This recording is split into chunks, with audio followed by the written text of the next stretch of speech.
All right, go. Yeah, 5, 4, 3. That's tomorrow, and that is it.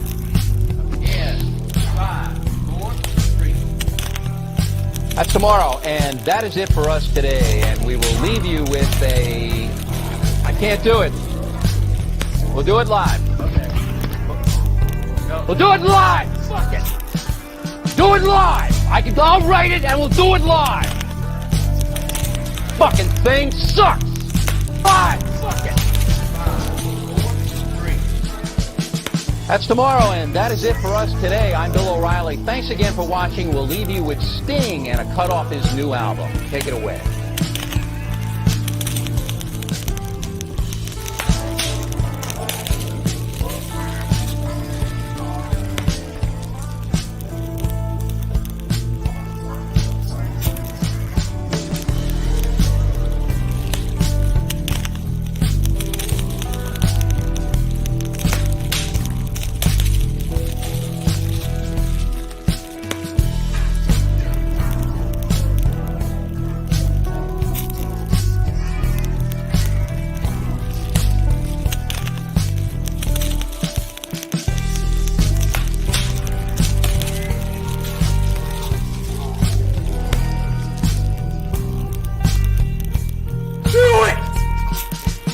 Just do it!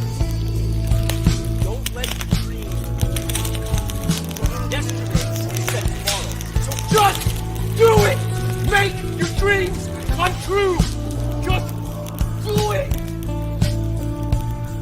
Thank you.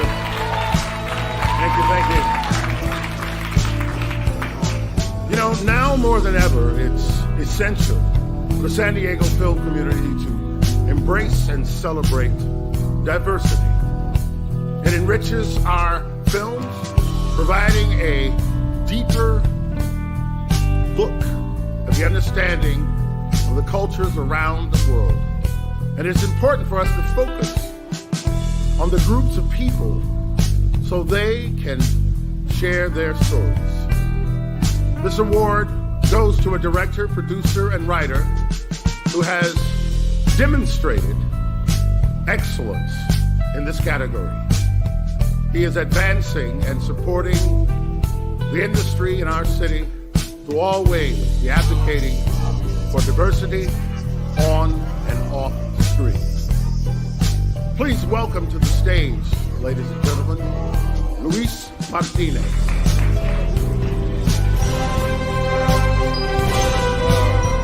Wow. Thank you. Thank you. 2 a.m. burrito in the house.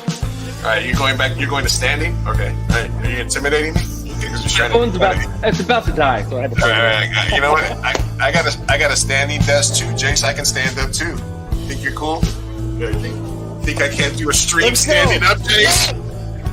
Hey, what's going on? It's your man Julito McCullum from HBO's The Wire. Some people say it's the greatest TV show ever, but you are watching Fireside Chats with the homie Big Chief Burrito. Oh!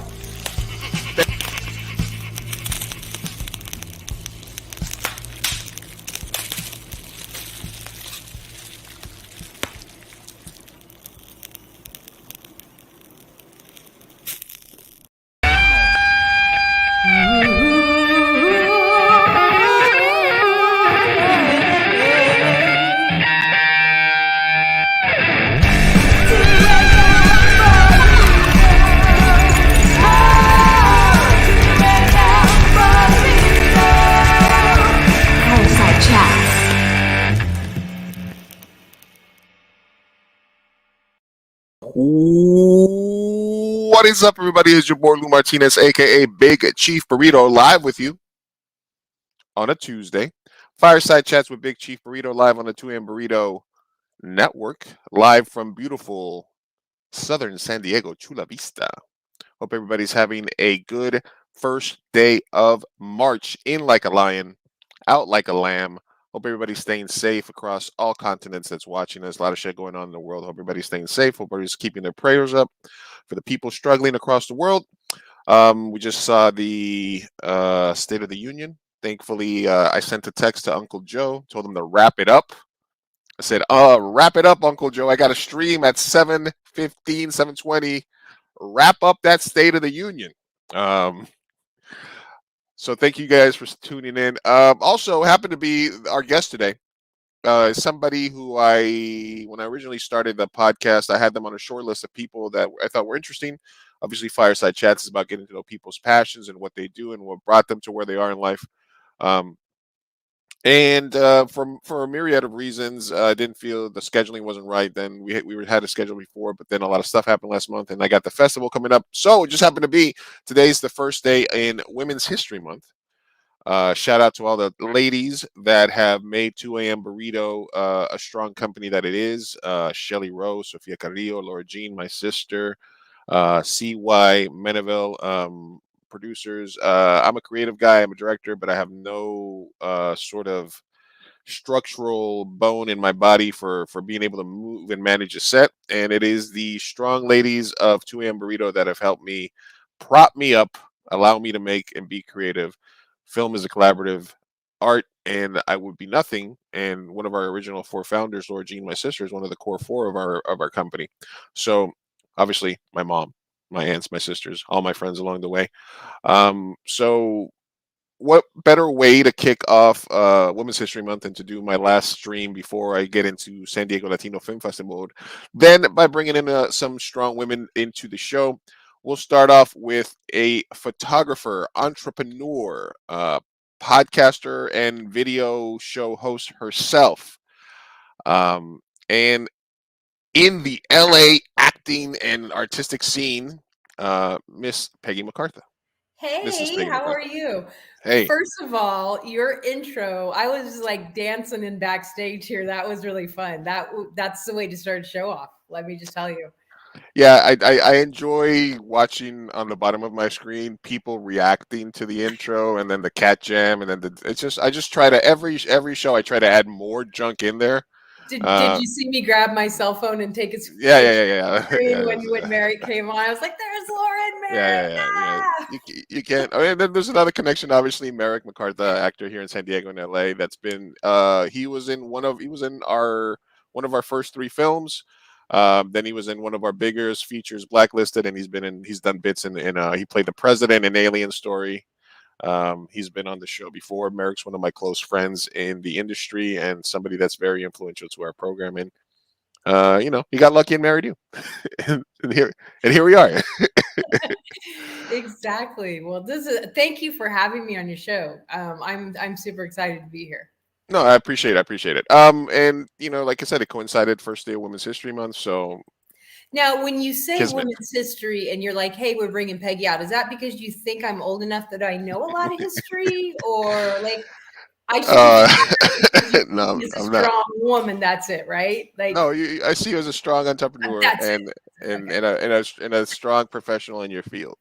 So that's it. I wasn't gonna say what was Marie Curie really like. Back in my day. Yeah. How was the first camera? No. Yeah. Got that first camera out before we could vote. How could you? I don't. But when you think about that, people used to have to stand still for like 45 minutes or something to It was a really long time because they, had to have the exposure, so you couldn't move. So that's why everybody looked stoic, because they were like holding their breath. Yeah, do something. Isn't that crazy? My uncle passed away. I think he passed away about 10 years ago, and he was 108 years old when he passed away. And he had done an interview with the local newspaper, and they said, what's changed the most in your lifetime? And he said, cameras. My whole family kind of has a love for cinematography and still images and, cameras. But I thought that was so interesting because I thought, even at his age, even 10 years ago, he has no idea what's really going on in the digital world right now, and how, we can read a newspaper from space and all sorts of things with these amazing cameras and lenses. So anyway, it's pretty cool. I mean, 2 things that I never will fully understand is how we're able to capture life through a lens. Like I understand the basics of it, but really it feels like magic. You have this box and this piece of glass, and people do something over here, and somehow we are able to capture that. That and flight to me are like how airplanes get off the ground. It's just like I mean, they say if you take any piece of modern technology back 200 years and you show it to somebody, it's going to be indistinguishable from magic. It's So magic and fairy dust. It's all yeah, it is. it's It's but it's magic and fairy dust. I never do you when you become interested in photography, how deep, I mean, I guess it would be based on your personality type, but how analytical and how deep into the tech side of it do you go when you started Well, getting into it? Did you like take apart a camera to see how it worked, or how or did you just know that I got a good eye, I know what looks good in a frame? so I have kind of maybe a different story than most people. I was a little kid and I was like obsessed with cameras. I lived in the middle of nowhere in, a little tiny town in northern Kansas. Um, I didn't have access to a lot of culture, but my parents got National Geographic magazine, and the colors and the way they captured people and the way they captured emotions absolutely fascinated me. And I was 9 when I got my first camera. And I was 12 when I bought my first 35 millimeter camera with babysitting money. And what I did is I had a notebook because, film cost money back in the day. See, I was going to get that history in for you. We took pictures with this thing called film, and you had to know the settings on your camera, and you had to, figure all these out. So I would write down the setting. I would write down everything. I would take the picture. And then a week later, after I sent the film off and it came back, I would go through and look at the settings and look at the images and then readjust and, do this process over and over. So I literally did. That's how, and Wow. instead of the kid that slept with the basketball, I would sleep with that. Like, I had that camera in my hand. I was really popular and cool as a kid, you can tell, but I had the camera in my hand all the time. So Thanks for stopping by. Yeah, no, thanks for yeah. stopping by, Keith. What's up, Chief Burrito? Hi, Peggy. Keith Russell stopping by. Thank you, man. Thank you for stopping by, showing love. So you were from the beginning. You were hooked. You enjoyed the image, and you saw it in a magazine.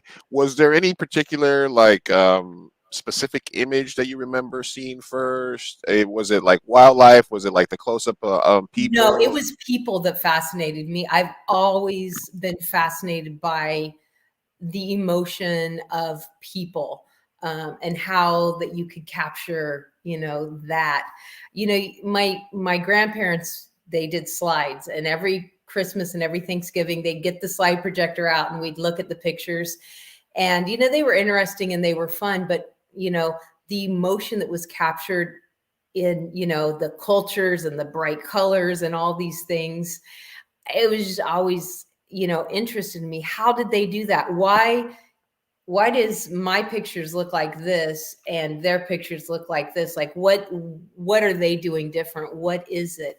And I started really, really young studying about camera angles and studying about lighting. And I think I was fascinated with light and shadows and, how that affected the mood of an image, and how it made, how the same person setting the same way could look totally different when they were lit different. Like, I started really young playing with things like that. So I think, I was just, again, a real popular kid, lots of friends. So I didn't do anything but hang out with my camera. I Did think that's you why.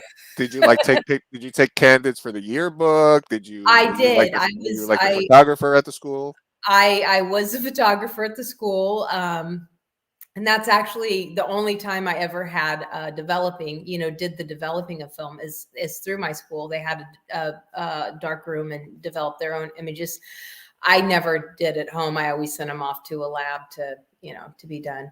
But I feel like the fact that I was so intrigued by humans, I think, is why I became a portrait photographer. And then had I evolved into a headshot photographer, the business clearly has changed. I mean, when I started off, being a portrait photographer was a pretty respected field. I mean, you probably are old enough that when you were little, your mom probably cleaned you up, put nice clothes on, and marched you off to get family pictures, you know, and get that Christmas photo or whatever it was, the once a year trip to the photographer. And, you know, it was a real big deal. And people treated images different than they do now. You know, we used to treasure images. We'd put them on the wall. We'd put them in albums. And now images are a little bit more disposable because we look at them until they get so many likes and then we move on to the next one. Or when they come up with memories later on. Yeah. So, but they're still important and they're still there, you know, for you to look back on. I used to say that what I did for a living was I time traveled. I could take you back in time, you know, bring you back to that moment in time. But, you know, there's a lot of power in capturing images. What is the it reminds me a couple of things that remind me of. I don't know if you've ever watched Mad Men, but the show. But one of the things was the nostalgia about it, and one of the things where they were trying to promote Western Union. And basically, you know, why should Western Union still be relevant in the 70s? Because there's telephones, and basically what they came up with, which you can't frame a phone call. You can't frame a phone call. So basically, it's like, hey, when you get a telegraph that's saying your baby was, you know, your nephew was born, whatever, it's something that you can frame. And I think if there was a fire or there was a reason that I had to get out, part of what I would take with me are specific photographs and memories from a non-digital time. You know, like I have my favorite picture of my mom and dad, my favorite pictures of my dad and stuff like that. It's all stuff that's really important. So I can definitely understand and relate from a young age of seeing a photograph and saying, how did they know the exact moment when to press the button? How did they feel? I cheat a little bit when I do photo shoots because you do that pray and spray thing. No, I don't pray and spray. I don't like pray and spray, but I will roll 24 frames per second on like a nifty 50. And then I will let the subject move a little bit, and I will move with them a little bit, and then I will go back and scroll through the frames and find images that I like. Is that cheating? That's cheating, but that's okay. And you know, I used to have because I went digital in 2002, which was really early for most professionals. Most professionals were still in film and still bad mouthing digital in 2002. But because of some, my studio got broke into and I lost all my equipment and I got a big old insurance check. And I was like, well, I got all this money and digital is inevitable. So I invested in digital a little bit early. And my first camera, megapixel wise, was less than what you got in your pocket, I guarantee you. Right. My first studio camera was 4 megapixels. And I was printing 60 by 20s, 20 by 30s with them. Obviously, a lot of it has to do with the processor and the lens, but it is still funny to say that I actually used a 4 megapixel camera in the studio for a while until technology kind of caught up. But you know, it went from people, you know, really respecting a photographer really knowing what they were doing to, hey, Uncle Joe's going to take our pictures, to just selfies. So it really, you know, my profession really evolved over the years. And I've had to kind of like roll with the punches. And a few times I was like, I'm just going to set this down and go sell houses or something. You know, I don't know what I'm going to do, but because I don't know anything else. Like I said, this has been it for me. So there were some times where I was like, I don't see how photographers can make money. But here I am still making money, still having fun, still doing what I'm passionate about and loving my life. What do you think is the because I'm assuming that have you done weddings before? I used to do weddings a lot. For 27 years, I did weddings. So I mean, where because there was a time where, And I guess this is more of an indictment on like society and what we value more. But you always see the pictures of the people at the concerts, and I never understood the recording concert stuff because, or like people that record fireworks on their phones. You're never ever going to go back and look at that video ever again. Your entire life, it's just wasting space. You're never gonna. You're at the concert, watch the concert. You're at the wedding, enjoy the wedding, put your phone away. There's a professional walking around taking pictures. How does a professional deal with those situations? And do you think it's did you sense when that shifted? Do you think it's just everybody had the technology in their pocket, or the horror stories about people with iPads at weddings blocking everybody, stuff like that? So it started before that. I mean, it started, there was always that one guy with his 35 millimeter camera, that would stand up and kind of block the photographer. I'm a bit of a 'cause photographer myself. He was really good. Like, hey, I got this. And, She didn't see this angle I saw. Yeah. So as a professional, I would always handle it, kind of, tongue in cheek and be like, I know you probably got a better shot than me, but they're paying me. So, why don't you let me get this, and, Making me look bad here. it's kind of like, excuse me. But, like anything, the photographer does all the work, gets everybody posed, and then 15 people take out their cell phone and, takes the shot. And they're like, oh my God, look how good I am at taking pictures. It's like, well, yeah, if I like put all the ingredients together and you shoved the meal into the oven, you're like, wow, look at this meal I cooked. It's like, not quite, but okay. So go ahead. So, it is what it is. I recently got married, and how we handled it was we didn't allow cameras at our wedding because I didn't want people messing up my photographer shot. I paid good money for my photographer to be there. It was really a lot of interviewing to find the photographer that I trusted and wanted, because it was the first time in my life that I've ever hired a photographer, which sounded weird, but it's true. And so I don't know, if I was a photographer and I walked into an interview and the client was another photographer, I might just turn around and walk out. I'd be like, I don't want to work for another photographer. I don't know. So yeah, he was an old guy like me, and we had similar styles.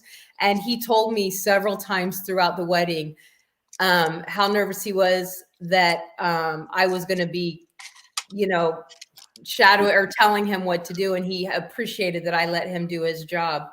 And I'm thinking the whole time in my head, and you better not be screwing it up, buddy. But yeah, so there's always going to be that. And I think that, we, of course, at the reception and stuff, have fun, do what you want. But there was, again, National Geographic. I'm telling you, this is my photography roots here. There was a photographer, and he was talking about being out on a boat, and a whale came up. He wasn't even at work. He was with his family. Like, they were done doing what they wanted. But this whale came up almost on the boat. They were like feet from this whale. And he was like scrambling for his camera, and he was like trying to get good shots. And then the whale, when then it was over, and he had average shots, but he didn't get to experience that. And so the phrase is like, don't forget to sit back and watch the whales. And that's something that as a photographer, I have to remember, that when I'm always focusing through a lens, there's other things that I sometimes miss. And so there are times that I put the camera down and have to, watch the whales and observe my own life, like going to the concert or watching the fireworks. Like, who cares about the picture? Live in the moment. Sometimes you gotta live the moment. Yeah, there's 50 other people taking. If you really want to go back and see the performance, you can. There's 800 other people that will be doing it, and you're it's there. live streamed, and it's on YouTube, and it's on Facebook. And you can go watch 80 different videos of them on stage. It's not that much different, They did Wonderwall, great, big deal. I'm just kidding.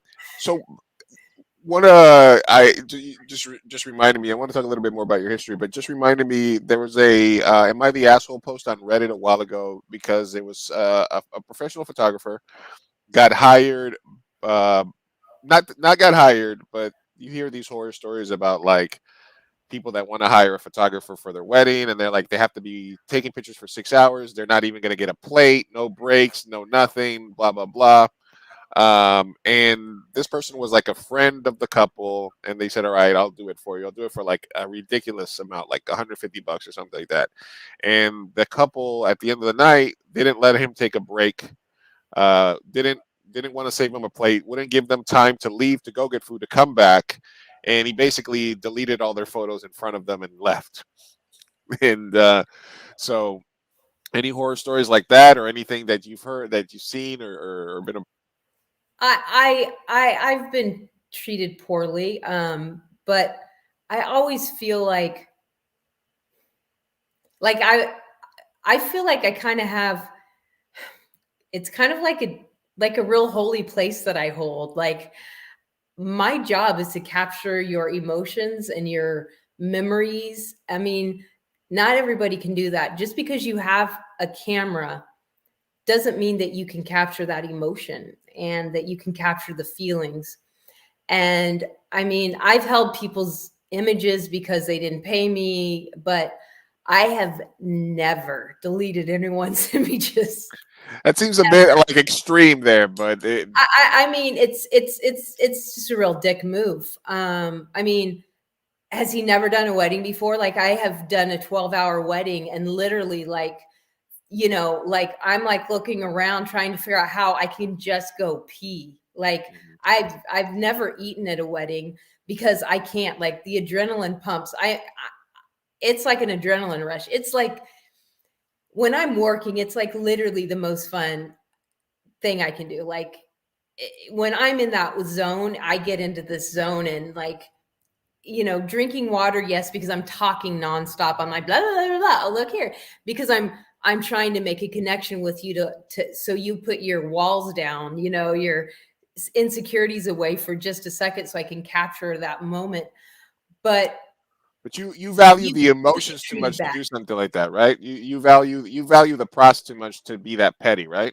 I mean, I may not give them their, you know, I may be a dick about it. I may like, hey, and you know, what you did was really wrong.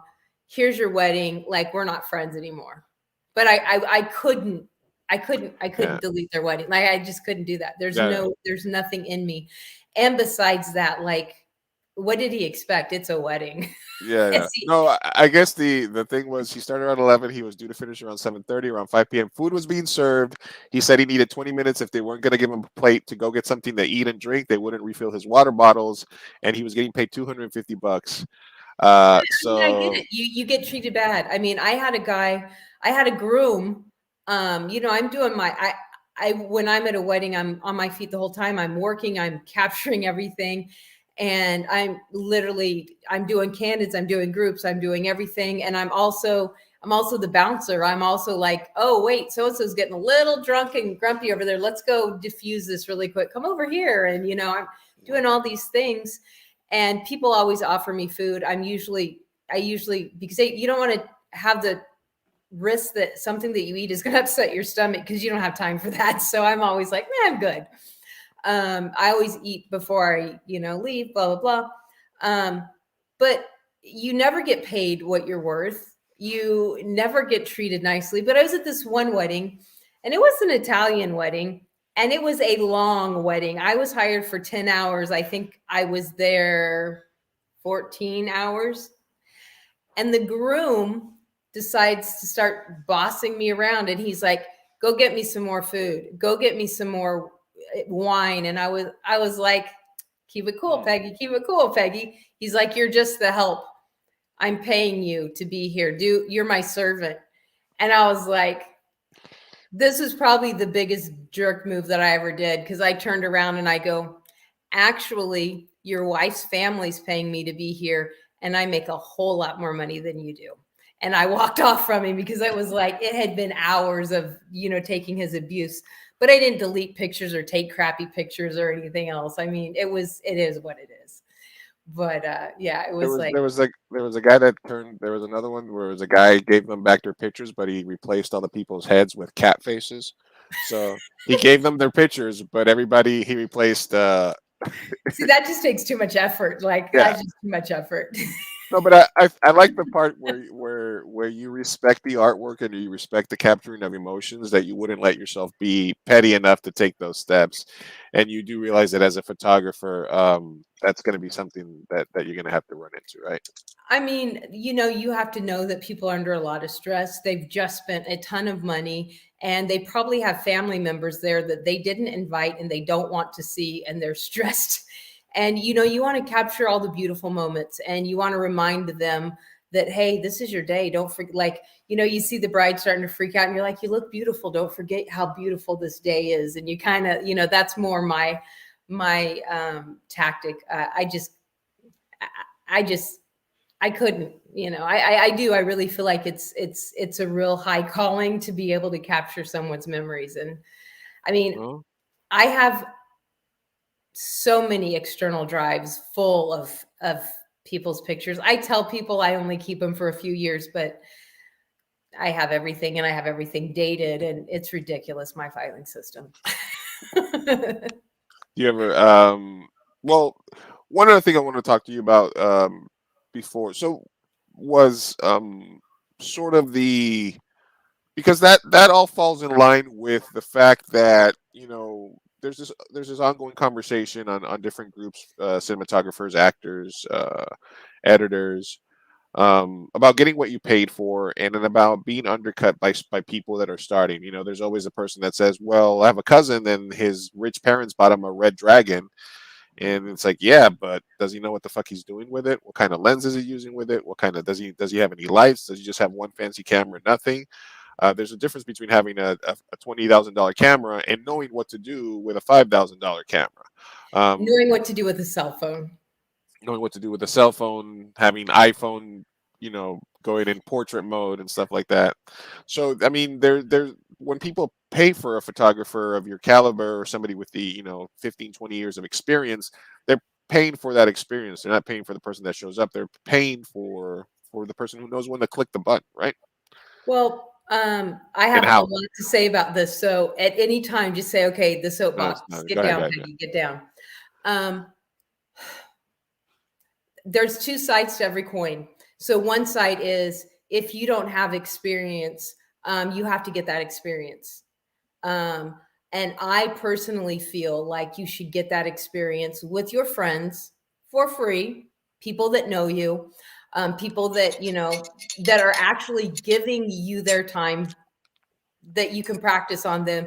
And if by chance they get a few great shots, then hey, win-win. If not, then you guys had a great day together because you were friends.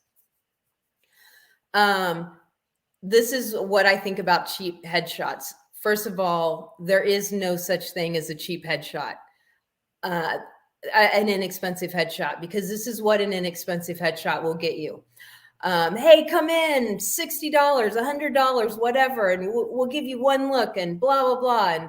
And so this is what it's going to give you. It's going to give you some pictures that aren't going to get you noticed, that aren't going to get you any auditions, that aren't going to get you any work. And you're going to need new headshots in another few months. So you're going to spend another $60, $100, $200. And then another 5 or 6 months goes by. Now at least a year's gone by. You don't even have any auditions. You've already spent, say, $200 and no work in a whole year. And then you go on and go on. Then you think, well, you know what? I'm probably just not a good actor. That's probably why I'm not getting any work. I don't know what's wrong with me. I just can't do this. Never mind. I'm just going to go back to my IT job or whatever it is that you did before and give up on your dream and your passion. So now reverse, you go out and you're like, all right, I don't know how I'm going to do this, but I'm going to go pay $500 and I'm going to get 3 amazing looks. And I'm going to go in there absolutely prepared. I'm going to come out of there with something that is going to be effective and represent me. It's going to get me noticed. No headshot is going to get you booked. And anybody that says my headshots are guaranteed to get you booked, they don't understand how the industry works, because that's not the job of a headshot. You have to know what the job of the headshot is. It's to get you noticed.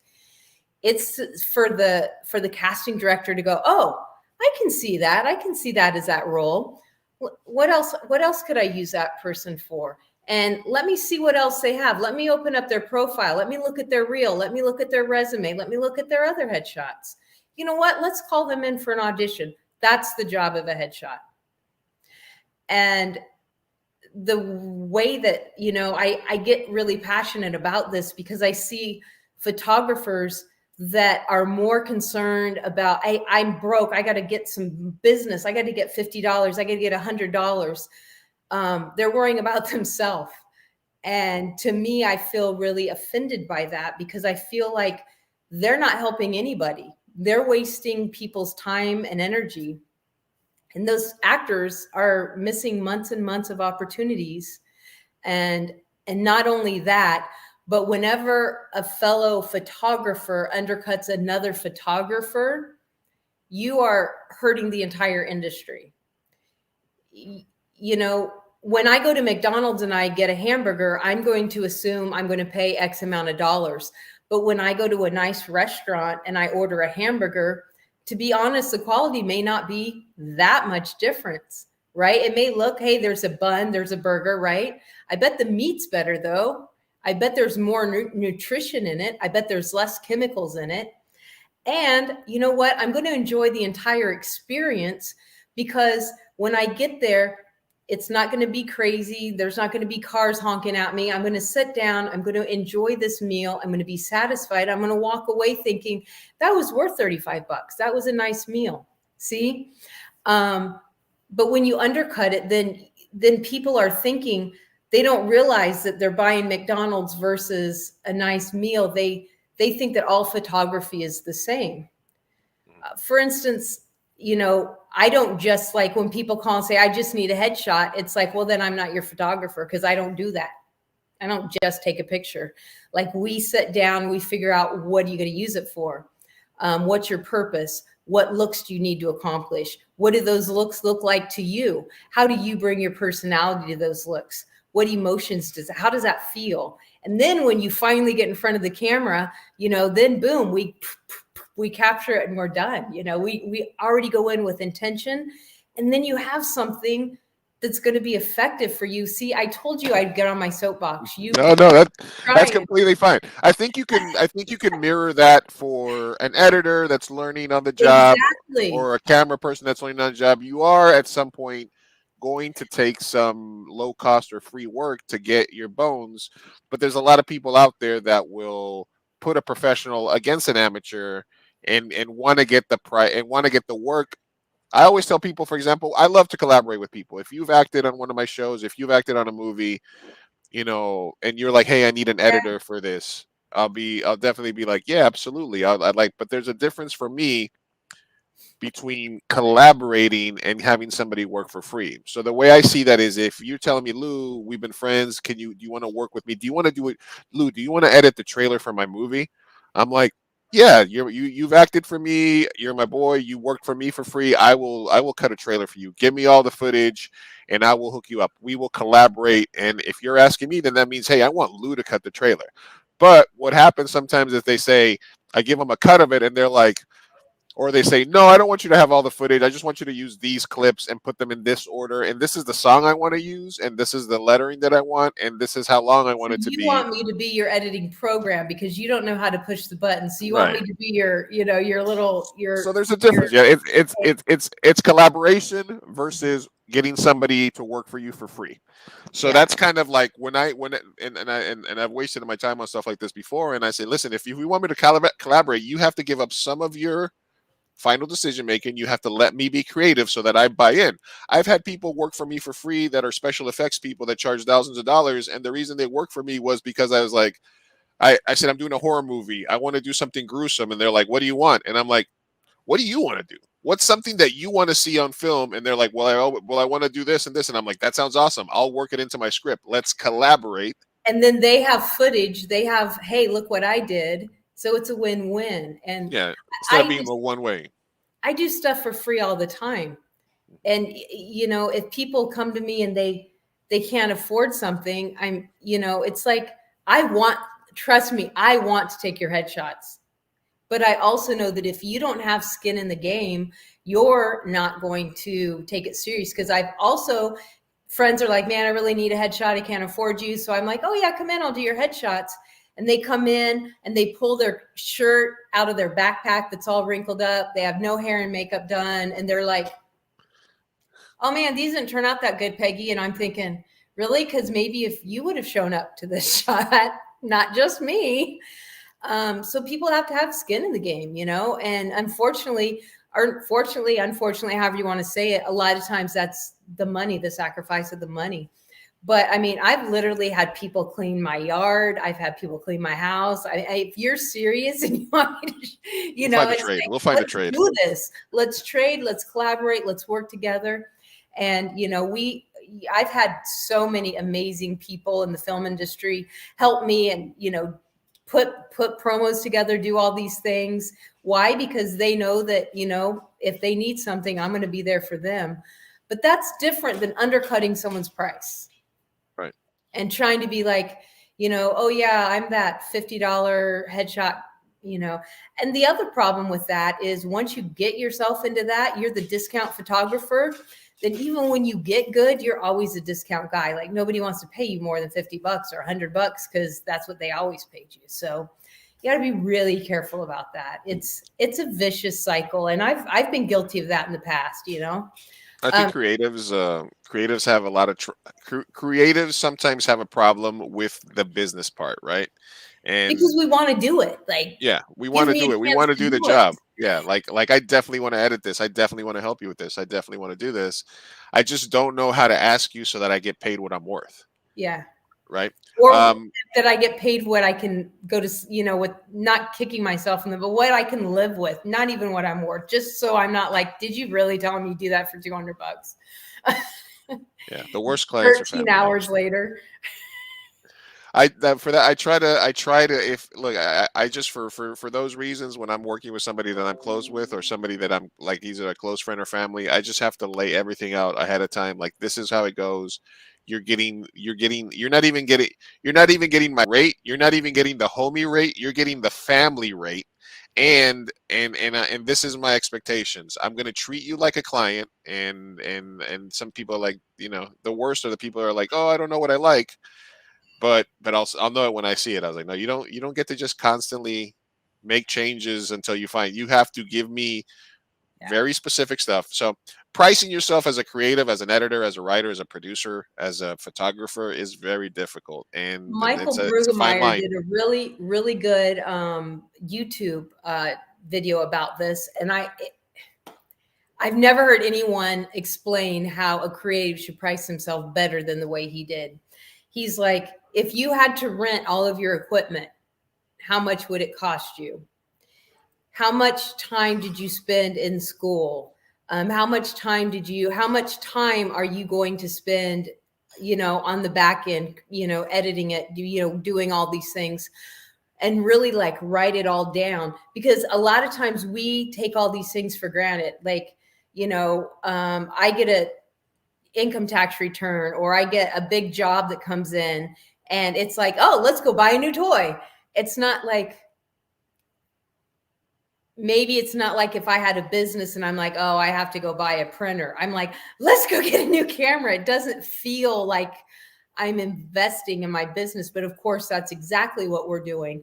But when we as creatives buy sound equipment or lighting or, you know, cameras, it's just like we got to buy makeup or latex. Yeah, it's like toys. Right. And so we forget that, you know, well, what are we worth? We did spend our money on this. So really think about that and put it on paper. Creatives don't write stuff down a lot of times. And when you see it on paper, you're like, oh, okay.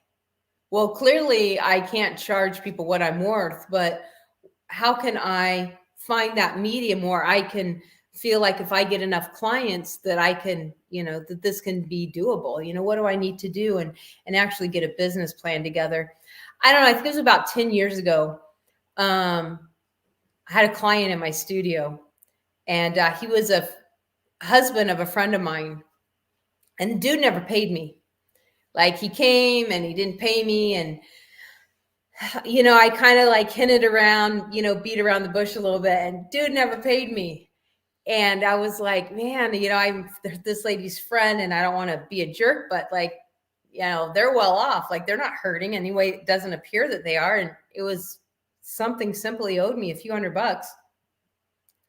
And I couldn't figure it out. And like, I don't know, like almost 5 weeks later, he said, hey, Peggy, I want to talk to you about something. Can we meet and have coffee at Starbucks? And I was like, yeah. And I'm thinking he's going to ask me to do more pictures and the dude hasn't paid me yet. Like, that's what I'm thinking. And so we sit down and he says, so I haven't paid you for that headshot session yet. And I was like, yeah, I know. He goes, why is that? And I was like, what do you mean? He's like, why haven't I paid you? And I was like, well, I don't know. Why haven't you? And he's like, why did you take my pictures until I paid, why didn't you get my money when I walked in the door? I had an appointment. And I was like, oh, and he's like, quit running your business like a hobby. You've been doing this for over 20 years and you act like you're new at this. And I was like, it hurt, but it was true. Wait a minute. So and I hated to ask for money. He turned paying late into a lesson to get out of being an asshole. No. He's actually a business coach. And so he literally was. I think his wife was in on it. She was like, Peggy never asked for money. She needs to learn how to ask for money. Okay. I was like, that's a great way to like get out of being a deadbeat. Like, I didn't pay you because you never asked me. Well, you always ask for the money. He literally, but it changed the way I did business because I thought I didn't realize that I actually look unprofessional. Right. He's like, you look like a joke. And I was like, wow, like, I'm like badass. He's like, you don't look like a badass and I didn't pay you. And I was like, well, you price the client, not the job, right? Exactly. It's depending on the client and what they need and what it's worth to them, So I was like, wow. So that was a really tough lesson to learn. Like, and I think a lot of creatives need to learn that this is your business. Treat it like a business, run your stuff right. Do business stuff. Doesn't matter if you like it or not. Hire someone, hire someone to do it if you don't. I had there's a lot. Yeah, there's a lot of stuff out there. Like you said, Michael Booger made a video. There's a bunch of people that make videos about that. There's a lot of influencers as well. You have to be able to respect yourself, and so that people respect you. You don't price out your service. You price out what it's worth to the client. And it makes you look more. It makes you look more valuable when you value yourself. It's just like anything else. If you're in a relationship or a business relationship or anything else, if you don't value yourself, the other person isn't going to value you. So. I'm not like advocating being a jerk and all arrogant, like, hey, but at the same time, you have to know your value and bring that value. Yes, as somebody who's been a salesman in my non, you always have to ask for the money. How is this? You going to put this on a Visa or a MasterCard, or how are we doing this? What's you have to make that. That's part of sales. That's part of something, unfortunately, that creatives have to get.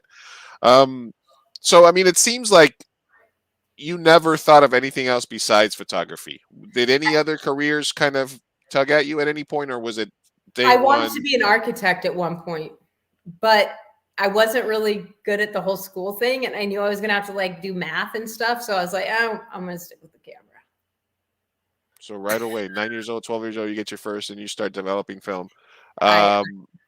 When was your first paying gig? My first paying gig was when I was 14 years old. I took my neighbor's high school senior pictures.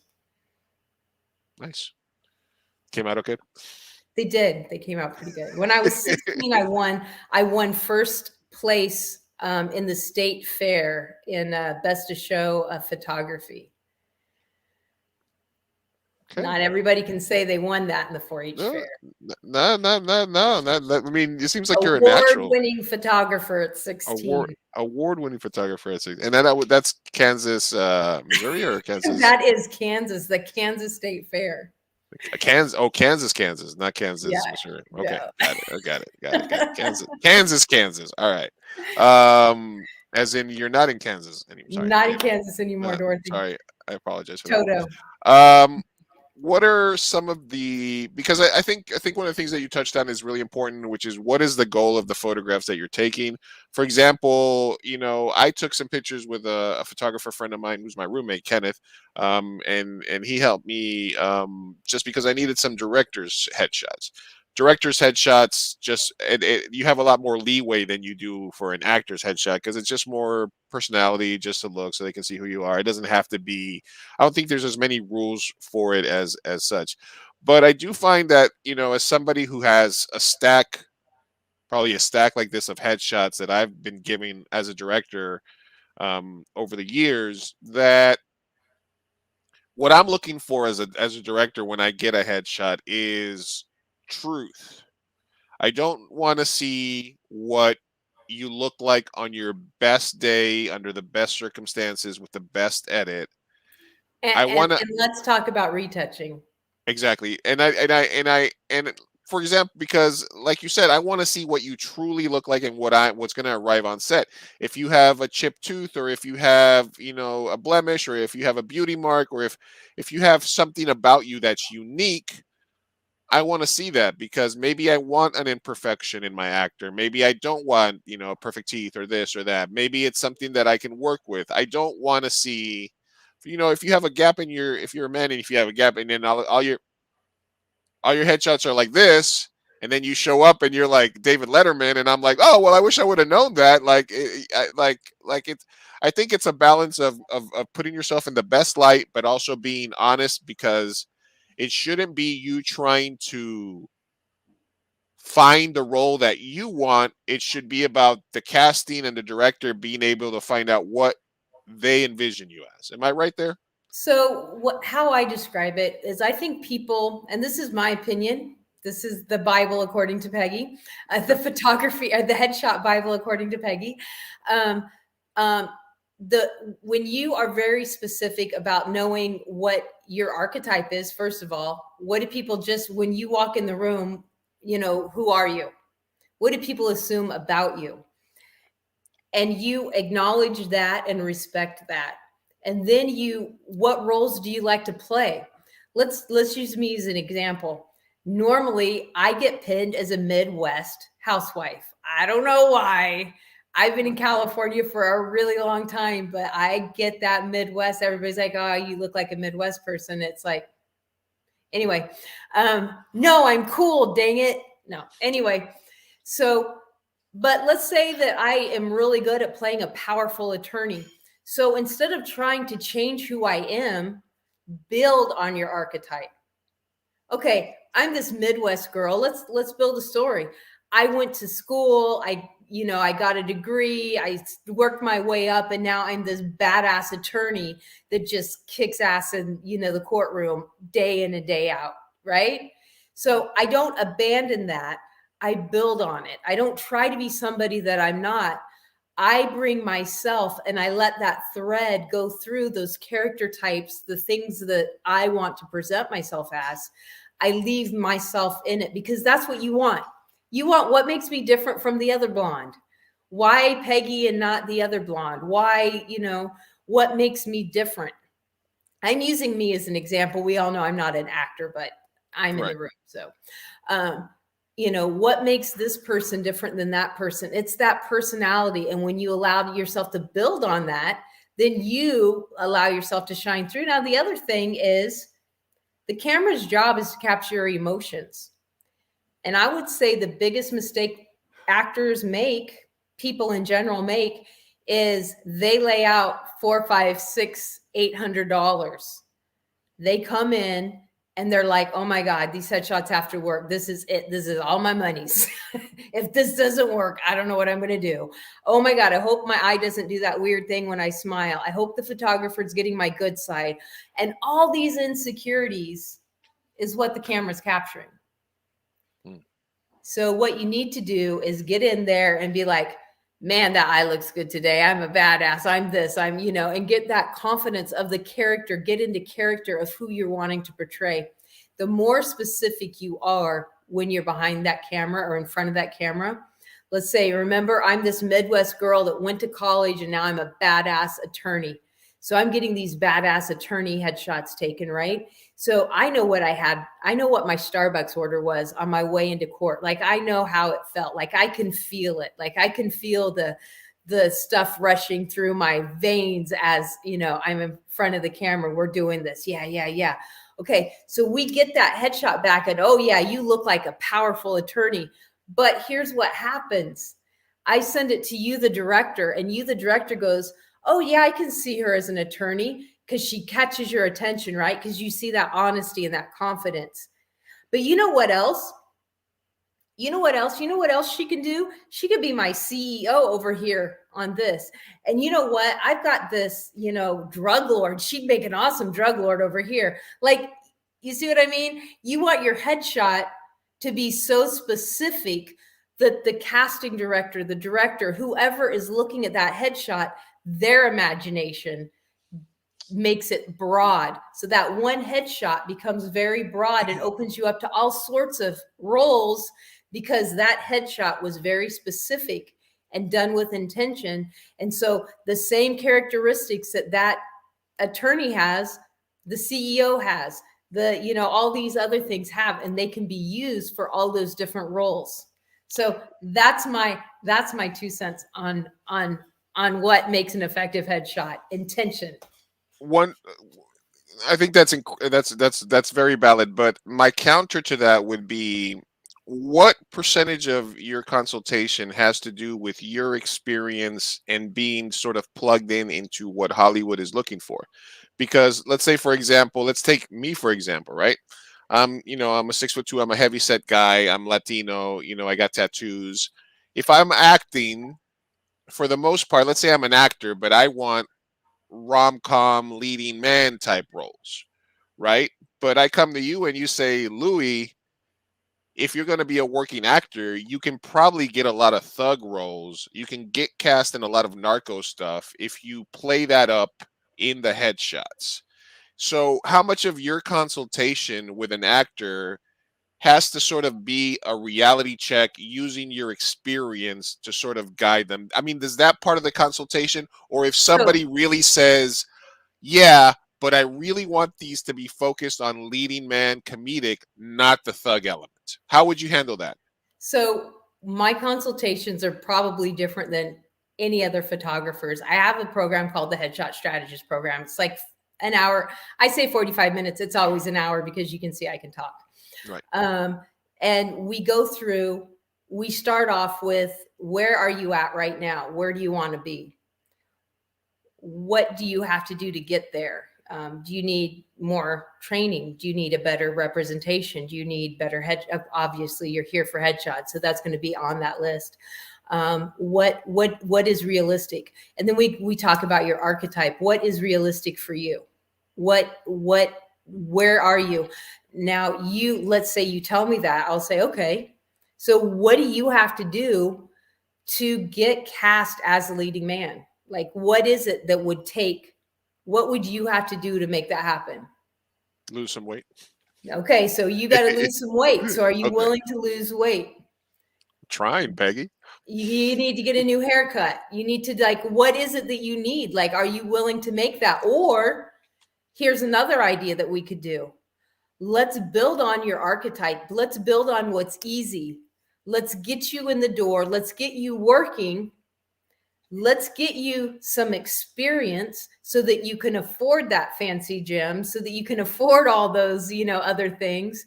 And meanwhile, you're building up real material. You're building up, your chops. You're building up your skills, all of these things. And you're building up your self-esteem, because you're actually working.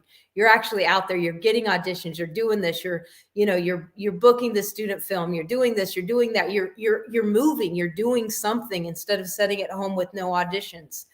And then it's like, you know what? I thought I wanted to be a leading man, but I kick ass at this. Look at how awesome I am at this. I kind of like where I'm at. Like, actually, I think I'm going to get a neck tattoo. I think I'm going to, I don't know. Going all in. Go all in. No, but I think, well, so I think you're basically saying that it is part come to Jesus sort of conversation in But terms of I do it in a way being that honest with somebody, you right? come to it. I don't tell you anything. Like Right. I kind of walk you through. You don't put the cigarette in your mouth and like, look, kiddo, I've been in the business for 22 years. You get to play a mobster, and that's what you're gonna play. You might be willing to make those sacrifices. I don't know. I mean, you know what I mean? So let's just be realistic. This is what it's going to take to get you there. Do you want to do it? Like, I'll help you, but are you cool with that? You know? And So you're saying I most could take times these. the answer is, I don't want to do that much work. And even if you do want to do that much work, it's so much more fun to do that work while you've got money to buy things. Right. So you're going to, like, if somebody ultimately says I do want this, you're gonna do it for them because it's what you do. But you are going to consult them, be honest with them, and say, what I suggest is you get the headshots that fit your archetype, that fit your character, make that the best picture of a guy in that position as possible. People will see that, and they'll not only want you for that position, but that confidence that you're using is going to allow people to see you in other roles. So you might play the thug a couple of times, but next time you'll play the boss, and then after that, maybe you'll play a rom-com and maybe something like that. The key for me is to get you positive headshots that move your career forward. Is that kind of the gist? Exactly. And you know, it's kind of funny because, you know, I've had actors come in and once they start doing the work, they're like, oh, you know what? I really want to be a director. And I was like, did I just talk myself out of a job here? It's like, but you still want to act, right? But 9 times out of 10, it's like, I think all of us have the tendency to forget why we're doing things because we get so caught up in the moment and what we think we're supposed to be doing. Like, oh, we're an actor, so we're supposed to do that, or we're supposed to do that. And we forget what we actually love and what we actually want to do and who we actually are. So I think when we take the time to, you know, really sit down and talk about where are you? Do you like where you're at? What do you need to do to get to the next step? Where are you going? And all that, then you can at least have that positive energy. You know, it's always more fun to get auditions. I mean, booking is of course icing on the cake, but getting auditions is freaking awesome. I mean, what do they say for any given co-star role? It's common for a casting director to get upwards of 6,000 to 7,000 submissions. Yeah. 50 are going to get an audition. So when you get an audition, that's a win. You know, one thing that we need to add, we need to add a segment to your headshot class taught by me, which is how to approach indie filmmakers about casting notices, because I get emails with cell phone pictures with like 6 people in it, and they literally say like, "Hey, me part. When do I show up?" And I'm like, delete. Yeah. No. Or they say, "Hey, my manager told me that you're making a movie. What day is it?" And I'm like, "Wait a minute. Can you attach a picture, or what part are you going out for, or do you have anything? Do you have a resume? Do you have a selfie? What's going on?" Even some of them have professional headshots, but they still approach people very unprofessionally. Or if you post something on a social media, they won't read the instructions. They'll just comment, and it's just like, "No, I don't want you. I don't want a bunch of comments. I want you to email me." So I think, I mean, but once you do the headshots and you give them a consulting, they're pretty much that's knowledge that you would assume people pick up at some point, right? No, that's one thing I learned. That's why I do my podcast. That's literally what you're describing right here is why I do my podcast. Because, you know, I'm back there with clients and, you know, they're talking to me and I'm like, what are you talking about? Mm-hmm. You did what? And I'm like, oh my God, actors don't know anything. And it's like, how could you not know anything? And then you realize this is like one of the very few careers that is all about your technique and your art and but you know what? It's called show business. If you want to be successful, you have to understand the process. Most people think the casting directors are the ones that cast you. Casting directors aren't the ones that cast you. Casting directors are the ones that bring the cream of the crop, the top 5 or 6 to you, the director, to the writer, to the producer, to whoever is actually casting the role. Now, there are some roles that the casting, they've worked with this casting, they're like, hey, just cast these particular roles. But majority of the time, the casting director, that's not their job. Their job is to take those 6,000, get them down to 50, get them down to 5 or 10, and then present them to their boss. And anybody that doesn't make their job easier just gets thrown to the side. Yeah, and if you don't know how to be that person that's getting callbacks, if you don't know how to act when you go into the room, like oh my God, they love your headshot. They called you in and then you just blow it. Yeah. Not because you were a bad actor, because they were like, oh no. Well, I can't, and hopefully I'll be there in a little while. But I want to get to the point where I have somebody else. But I guess my main complaint is that, well, I guess these would be Lou's top complaints about how actors submit to the parts, is that at my level, at indie or at ultra low budget, your casting director and your producer is also often going to be the director. I mean, because everything that I've ever done, I've been sort of the primary person. Only for a couple of things I had somebody help me. And the main thing that pisses off directors, indie filmmakers, which is going to be where you're going to get your first shots. You know, you're not going to get an LA, you're not going to get a walk-in or like a major TV role right away. You're going to get like you said, a student film. You're going to get a local indie. You're going to get an ultra low budget, something like that. So when I put a post up and I say, hey, this is filming in 2 weekends in January, and we're shooting on Sundays, and they email you and they say, hey, I want to be in your movie. I'm not available on weekends though. I'm like, okay, this person didn't read through any of the posts, delete, or stuff like that. Being assumptive because somebody told you about the part that you automatically have the part. Hey, like I said, somebody told me that you're casting a movie and you need a blonde. I'm a blonde. What day do I show up? And I think being unprofessional in general, and just like, belittling, like, so I didn't want to be in this movie anyway, or something like that. How much of it to you when you're casting? I mean, of course you want the look, you want the talent, but how much is it? Can I stand hanging out with you on set for a weekend? Like, that plays into it, right? You don't want to be stuck on set with somebody that is going to be late, is going to be rude, is going to be unprofessional. Like, all these things play into that. We filmed the movie at the Lafayette a few years ago. It was a horror movie, and we had one girl that was a complete diva on set. We were setting up food, and I was telling everybody, food's here. There, we got catering, and there was coming, and we were going to set it up. And she went to the hotel and bought herself like a $20 salad. And then I was like, well, food's about to get here. And she's like, so should I just Venmo you for my salad? And I was like, I'm not paying for your salad. After I had already had to send an Uber to pick her up, and then she didn't show up the first time, so I got charged for the Uber because she didn't go down in time. And then afterwards, she's like, I still need to go, and I sent her so I think as an indie filmmaker, you make mistakes sometimes because you think, man, this person has the right look. This person is exactly as I envisioned them. But it doesn't. But you do need to jive with people. You do need to have a good feeling with people, because nothing is. Sometimes you don't want to make yourself work too hard, and if somebody doesn't have the same passion about the project as you want them to have, you have to recognize that early, or you're going to waste your time and you're going to shorthand the project. So for me, it has a lot to do with that, having learned it. One thing that you said earlier that I think is really important too, and I'll let you continue, is go on a lot of auditions, because like you said, when I did my feature Slapworthy, I had an actor, and I always say the same thing, Kiala and Beth Gallagher, two different actors that came in and auditioned for roles that in my mind were already cast.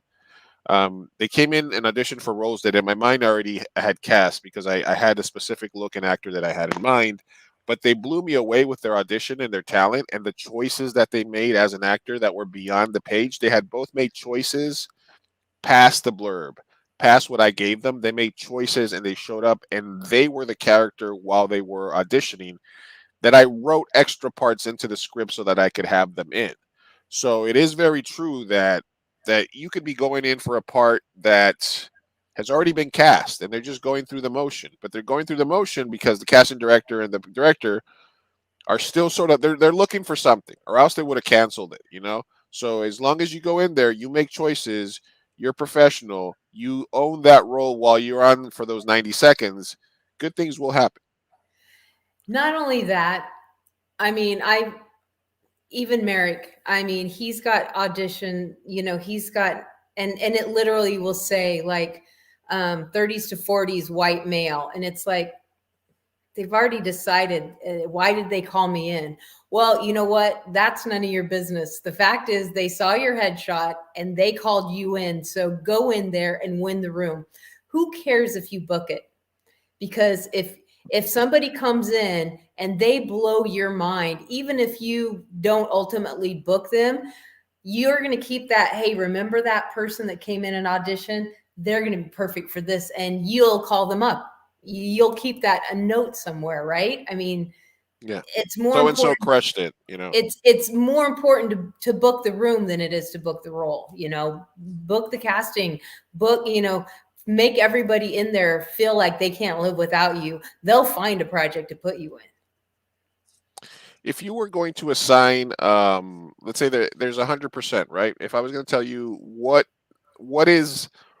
percentage of these three things is important in a perfect photograph, okay? And you tell me which. I'm going to give you three things. Tell me what percentage each of them address. The actual camera, the physical body of the camera, the type of camera that you have, whether it's a Lumix or Panasonic, etc. The user of the camera, okay? The lens of the camera. Okay. That's hard. Okay.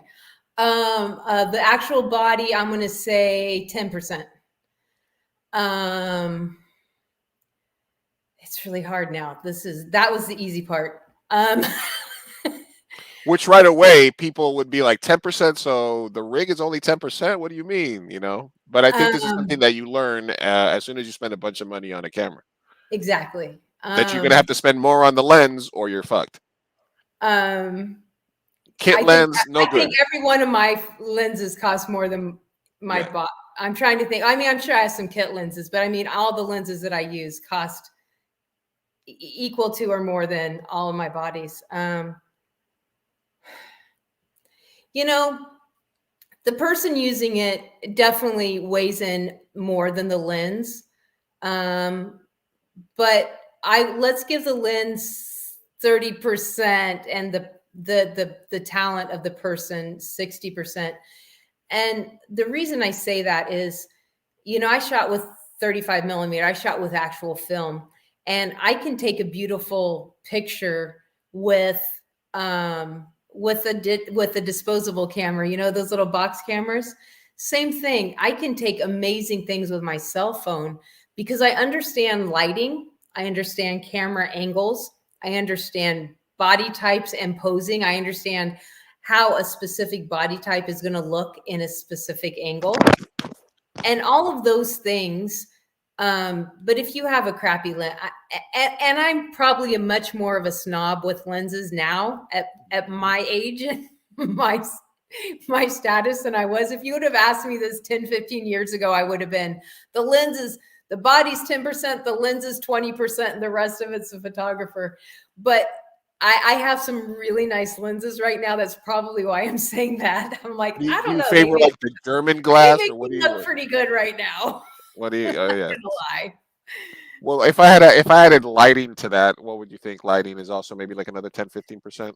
Lighting is my passion. Lighting is literally like I love lighting. Lighting is I would say lighting is probably more important than the body of the camera. Okay. Well, yeah, I think. And I'm a Sony shooter, and I'm a hardcore Sony shooter. Like, I'll go to bat for Sony. I was with Sony during the dark ages of Sony, before Sony was cool. When people would say, "Oh, did you get that at Radio Shack?" That's when I was shooting with Sony, because they've always been good. They're amazing now, but they've always been good. So okay. Excellent. But you know what? I've even shot with Canons. When I was digital, when I was analog, I shot Nikon. But again, I could also say I could shoot a nice thing on a disposable. So, all those things factor in. But a good glass, good lighting, and some knowledge is where it's at. Yeah, you can have my nephew was going through this before because he's taking pictures and doing NFTs and doing all this stuff, and he's like, "Can you help me buy a camera?" And I was like, and he wanted to buy like a brand new like a A7 or some a brand new Sony, and Yeah. I was like, yeah, but if you're gonna spend $3,000 on the body, you're gonna have to spend another 2-3 grand on lenses. Just because if you can show up on set with a badass camera, but if you're shooting with the kit lens, then people will know you're an amateur. I was like, you're better off buying a used body of that same camera. And I found him like an A7, like an older A7 for like less money. And I was like, okay, now spend some money and get yourself a couple of prime lenses. Get you a nifty 50, a 35, a 24. He was like, should I get a fisheye? I was like, no. You're going to use the fisheye once, and then you're going to get tired. It's going to stay in your bag, and you're never going to pick it out again. You don't need a fisheye. So I was like, let's just figure out what focal length you like, and say, should I get a variable? No, get prime lenses. I mean, you could get a good variable. I have a good variable. I have expensive. a lot of great primes, and I have a really sweet 85 millimeter that I use in the studio 90% of the time. It's my favorite lens for headshots. It's just the sweetest. It's like a 1.3 f whatever, but it's just if that's why I say if I can shoot without that lens, but I can see the difference. I'm like, oh, shot with that other lens today, didn't we? Because I was in some weird, I needed a different distance, a different length because for whatever environment I was in, it's like, I like my studio. I like my studio lights. I love the studio. I love the control because I love playing with light. Whenever anybody says, oh, I use only natural light, what I hear in my head is, oh, I never learned what light can do. So I just like wing it with the sun and hope the clouds are out. No, because a lot of the photographers or the people that are like, hey, I'm doing I'm doing the discount. I'm trying to get, and they're like, basically they try to do like a volume thing where they're like, I want 5 people to come meet me at Balboa Park on Thursday, and I'm going to take all your pictures, and you guys are going to pay me $50 a piece, so I'm going to make like $400 for the day, and then we're going to everybody's going to take the same like cattle, like boom, boom, boom, boom. Everybody, we're all and you guys are getting. And then, all right, you sit. Okay, now you stand there, and then everybody has the same picture with the blurry lights in the background, and I think sometimes people get too stylized, or I want a simple photograph of you. I don't need it to be taken at sunset at the park. I don't need it to be taken in front of a monument. I don't need you at the beach, right? So my understanding of a perfect headshot is there has to be something going on in the background, but you absolutely can't tell what it is. Okay. You want motion and movement, but nothing that's distracting. You want it's really funny when you describe what people want in a headshot. It's like, you literally contradict yourself in everything you say when you open your mouth, right? But I get it. You want for theatrical, you want a cinematic look, you want to look. What I say is you want to look like you just walked off a movie set. Like you're walking off and I'm like, boom, that's it. That's what you belong on the screen. This is where I live. I always look like this. This is what I do. I'm an actor. I'm on screen. I'm on set. I'm not afraid of the camera. Let's do this.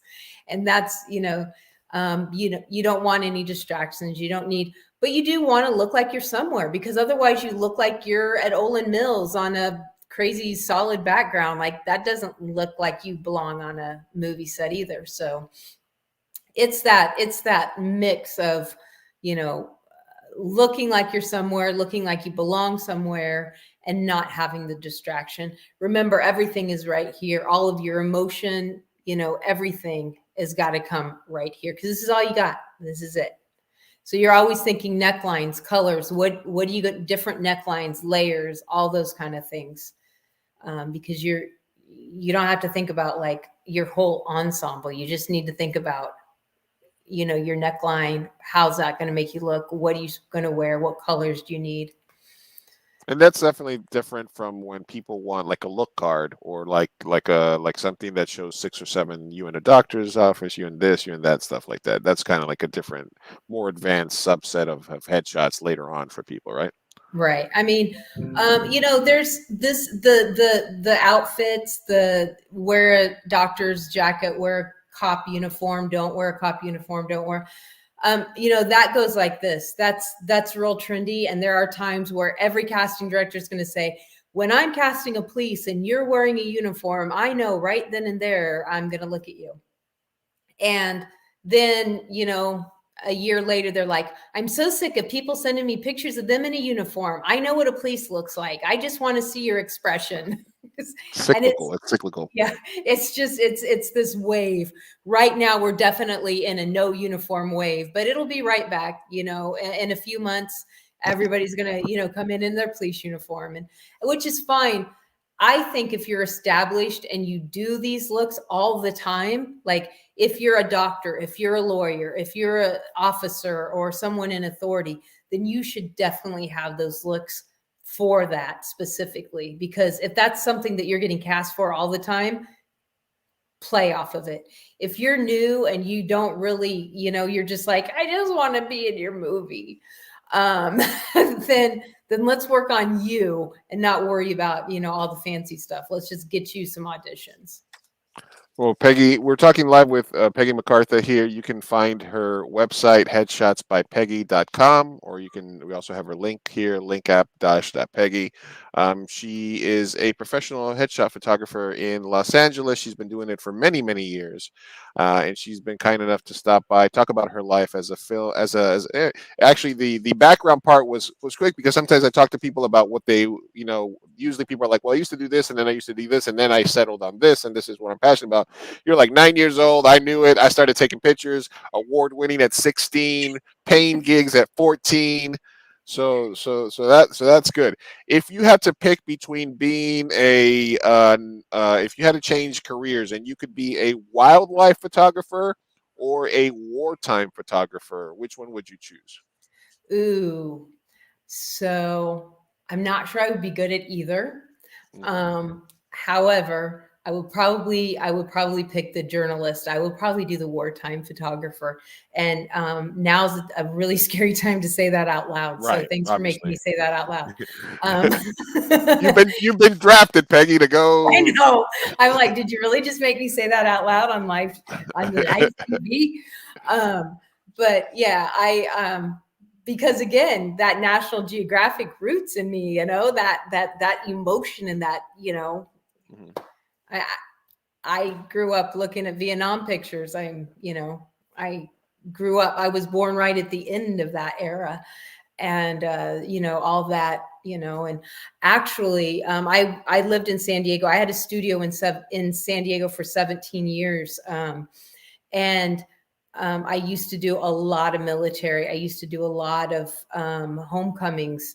I think the most emotional thing that I've ever done, and I've done a lot of really, really cool things, is during the desert storm, whatever you call it.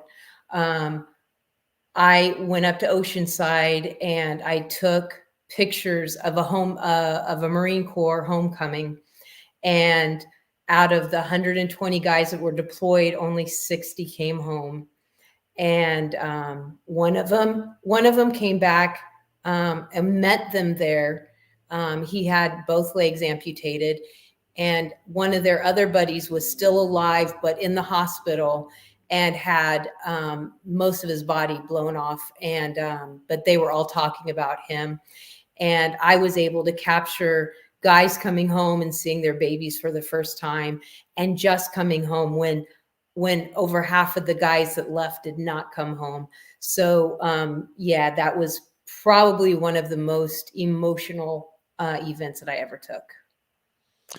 Yeah, I mean, there's that's another thing, is you're capturing memories, you're capturing heartbreak if you're capturing real life like that. It's not only a technically challenging job. It can be an emotionally taxing. You get to see people at their best and at their worst. You're capturing their quinceañeras, their weddings. You're creating memory. You're literally creating memories out of thin air. But you can also, if you're doing wartime, or you're doing nature photography, you could be capturing a species that's about to be extinct. You could be capturing death. So the job of You're way photographer. too young. You're way too young to know this, but you might have seen the movie. Have you ever seen the movie Wild America? Wild America. I don't. It sounds familiar, but I'm not. I'm not too young. Well, The movie came out in the 90s. right. But it was about Marty Stauffer, who had a Sunday afternoon wilderness show called Wild America. And this movie came out about his life, and he went out Jonathan Taylor Thomas. Yeah. Well, that's my dad's first cousin. And Okay. so the wildlife photography does run in the family. It did skip me. I have a dog. If you're on my Instagram, and you'll see that I struggle to even, like, my dog gets annoyed with me. He's like, Did you ever see Grizzly Man, the documentary? I'm not sure if I did. Okay. Well, just because you brought up like Wild Yeah. America and documentary, Grizzly Man is a really good doc. It's about a guy who used to document himself going up to Alaska and recording all the bears and stuff, the brown bears. Cool. Yeah, and then eventually he was eaten by a bear. So There you have it. it's a And rough. that's why I stick to people. I have yet to take a picture of a cannibal, and I feel like, although humans can be horrible, I have yet to feel like I was going to lose my life or be eaten by a human. Mm-hmm. Thank you for stopping. Mr. Merrick McCartha stopping by saying, wow, you guys talking serious headshot stuff? Yes, absolutely. And such a wonderful service for our And being troops. Yeah, eaten by absolutely. bears. Yeah. I mean, we'll take that emotional stuff. One of the things, though, is that sometimes there have been photographers, wartime photographers in war zones, where they always seem to capture like the kid's doll charred in the fire. Like, do they carry that with them, and then they just show up and see something and they just put it there? So there is that dark element of like the propaganda part of it, right there. That's like the dark side of photography, where people can manipulate it. I don't think it's that they carry it with them. I think that they see that when they see the doll, they see the opportunity. Yeah, they're like, this is gonna sell. Oh, this is gonna sell. Or people expect this shot. People expect this shot. This is the exactly. This is the cliche wartime, kid with the dirty face and the tear, that you have to take.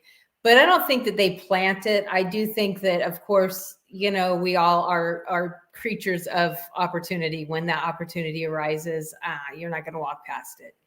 Yeah, no. So I think you're. But let's say that I don't really want to be a wartime. Like, I'm exactly. Cool. Yeah, no. I'm pretty cool working with actors. I really, and sometimes that can feel like wartime, but I'm pretty cool doing that. I'm pretty cool.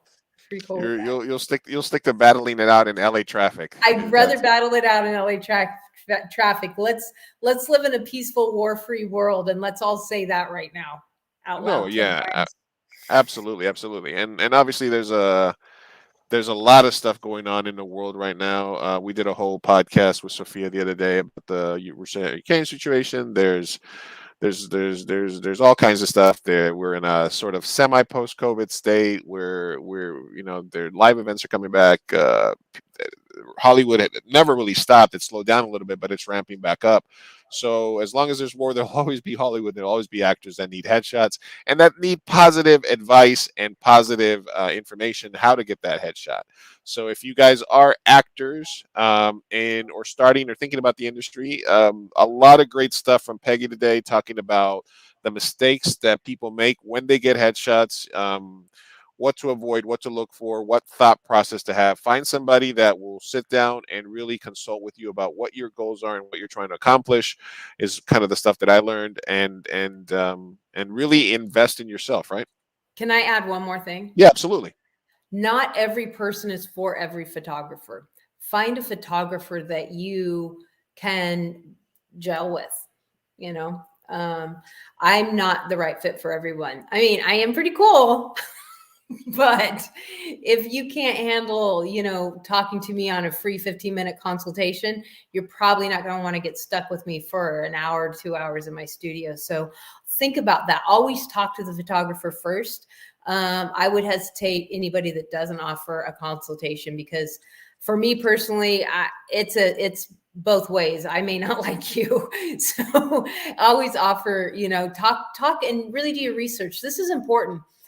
This is your first impression most of the time to casting. So, take it serious. Absolutely. And if you guys go to Peggy's website, you'll be able to find all the information here about her, information through her link account, so you can follow her on social media and talk to her. And you can also find out, and I wanted to ask you a little bit about this, is your talk show. Now, obviously, you're a professional photographer, but was it just in your conversations with people that you decided that you wanted to expand? Because then I see you go live and stuff, and you do your shows on Facebook. What was it that was it? I mean, obviously you like to talk. You have a lot of knowledge to fulfill. So, what made you sort of? Do you want the truth, or you want the cool answer? What made you want to encroach on my space? I'm just kidding. What was it? What was it? Either one. So my son was still in high school. So this was like 12, 13 years ago. And he says, Mom, you have to have a YouTube channel and you have to do videos. And I was like, no, I don't get in front of the camera. Never going to happen. And he's like, you have to. And I was like, nope. And he's like, I'm going to film a video and you're going to upload it on YouTube. And so we did like a 4-minute video, me talking about family portraits. Now, this 4-minute video probably took us an hour to do, and I cursed and threw things at him because I don't like, at that time especially, I don't like being on this side of the camera. It was a nightmare.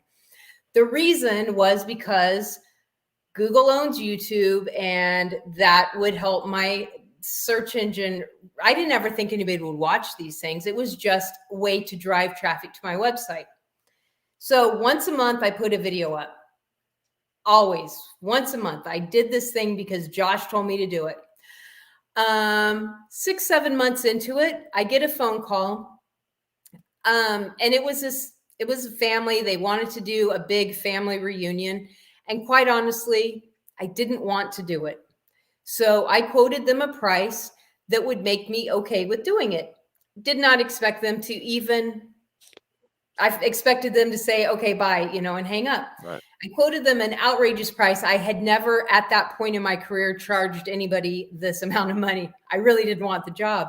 And she goes, okay, do you want a credit card to put a deposit down, or how do we do this? And I was like, yeah. So then I get there and she's like, I'm so glad I found your YouTube channel. You're the only photographer that's doing this. I've never seen another photographer do this. Clearly you're the best because you're clearly so knowledgeable. And I was like, what do you know? Pre-sold. What? And so for years I did that once a month. And then about 6 years ago, I was working with a guy that did marketing, and I went in and, did headshots for his corporate people that he rebuilt all their marketing for. And one day we were waiting for the clients, and he wasn't a man that talked much. He was always on his phone. And I was just like trying to get rid of the awkward silence. And I was like, so what's your free tip for me marketing wise? And he stops, he puts his phone down, he flips around and he says, you have great content. I've seen everything that you've done, which I was like, what? He's like, but you need consistency. And I was like, oh, I'm consistent. I put one video out a month. He's like, no, you need to put a video out every week. And I was like, every week. So I started doing it because, I was like, why not? This other thing that Josh said worked. And about 3-4 months in, somebody said, hey, I really like your show. Can I be a guest? And I was like, I'm kind of running out of stuff to talk about. So sure. I'd never interviewed anyone before. The show made itself. I had no concept of this whatsoever. It literally birthed itself. And out of it, I decided, you know what, this is something that I can use to give to the community that pays my bills. Like I can give actors inspiration, education, and encouragement. And that's the goal, is to inspire, educate, and encourage people in the industry. And I've had Bill Duke on my show. I've had Stephen Tobolowsky. I've had Laura Gardner. I've had so many amazing people on my show over the years, just names that I don't even know. Like, I would have never imagined that would want to be on a show with me. And they've given out just so much information. I had Billy Coward on about a year ago. He's been on a few times, but this particular time he comes on, he's like, can I share my screen? I was like, sure. He gave a full on how to book a commercial free on my vlog. Like, I think I could book a commercial after watching it. It was amazing. And so I just, these great people are just giving this stuff out for free. And it's kind of my way to be seen. People get to know, hey, I like her or I hate her. You know, we got that out of the way real quick. And then you get some really great information. And I'm learning along the way too. I'm learning how I can help my clients.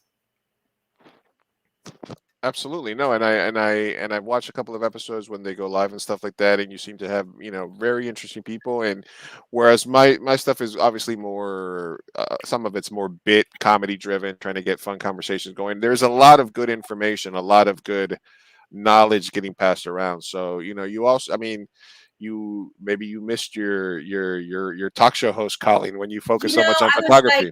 And I always laugh because I always just go by Peggy. And I'm like, there's Ellen, there's Oprah, there's Peggy. What can I say? Hey, the Peggy show. I do want to do a fun bracket bit with you in a second, and we're going to get started. But I wanted to ask you just sort of to lead into it because obviously we're having you on. It's Women's History Month. So I think that when I think about photography and now more like cinematography, it does seem like photography at least maybe wasn't as male dominated, because I think that, I don't know if that's because they're like, oh, women they have their dainty fingers and they can manage the camera or something like that, right? Like, I don't know if there's a sexist angle behind it, but I don't know if it has the same, like, like a cinematographer or something like that, where they might. Did you?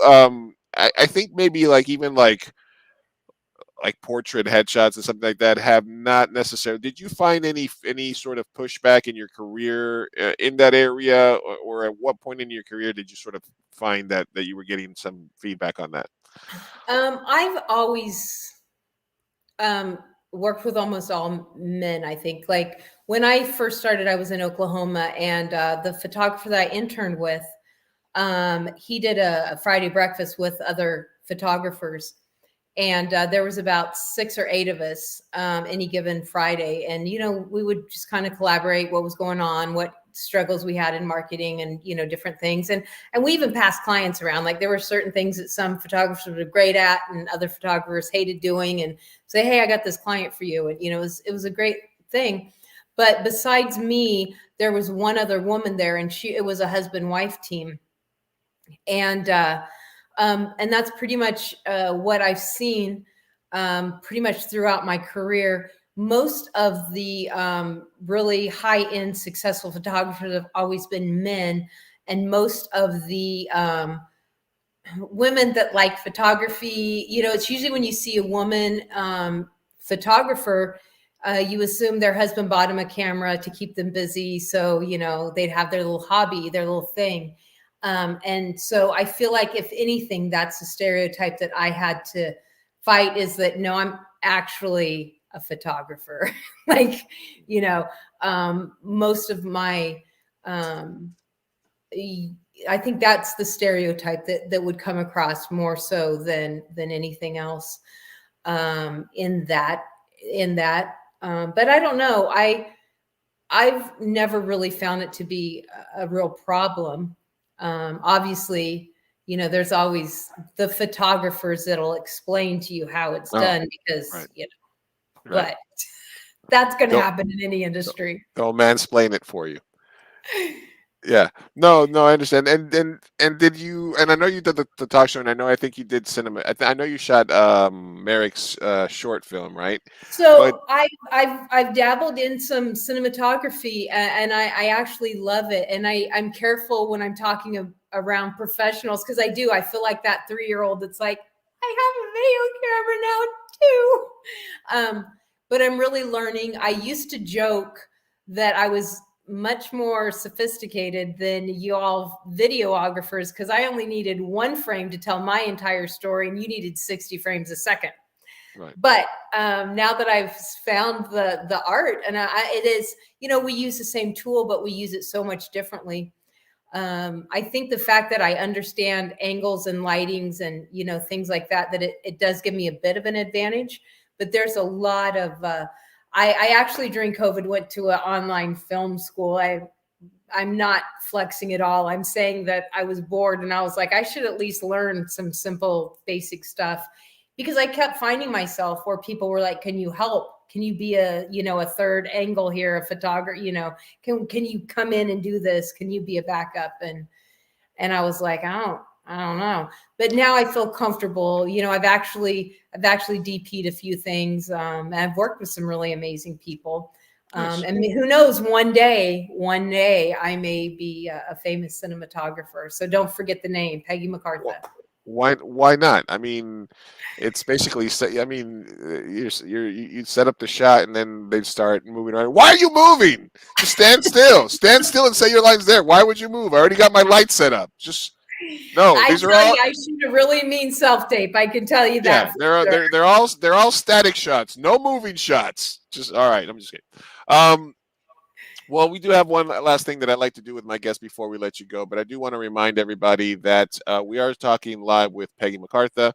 You can find her on the website that I've been posting all day, which is headshotsbypeggy.com, and you can find her page. And she has videos about her headshot strategies, where she will talk to you for a few minutes for free and sort of get a feel of what it is you want to do. So go to Headshots by Peggy and you'll be able to find her right now.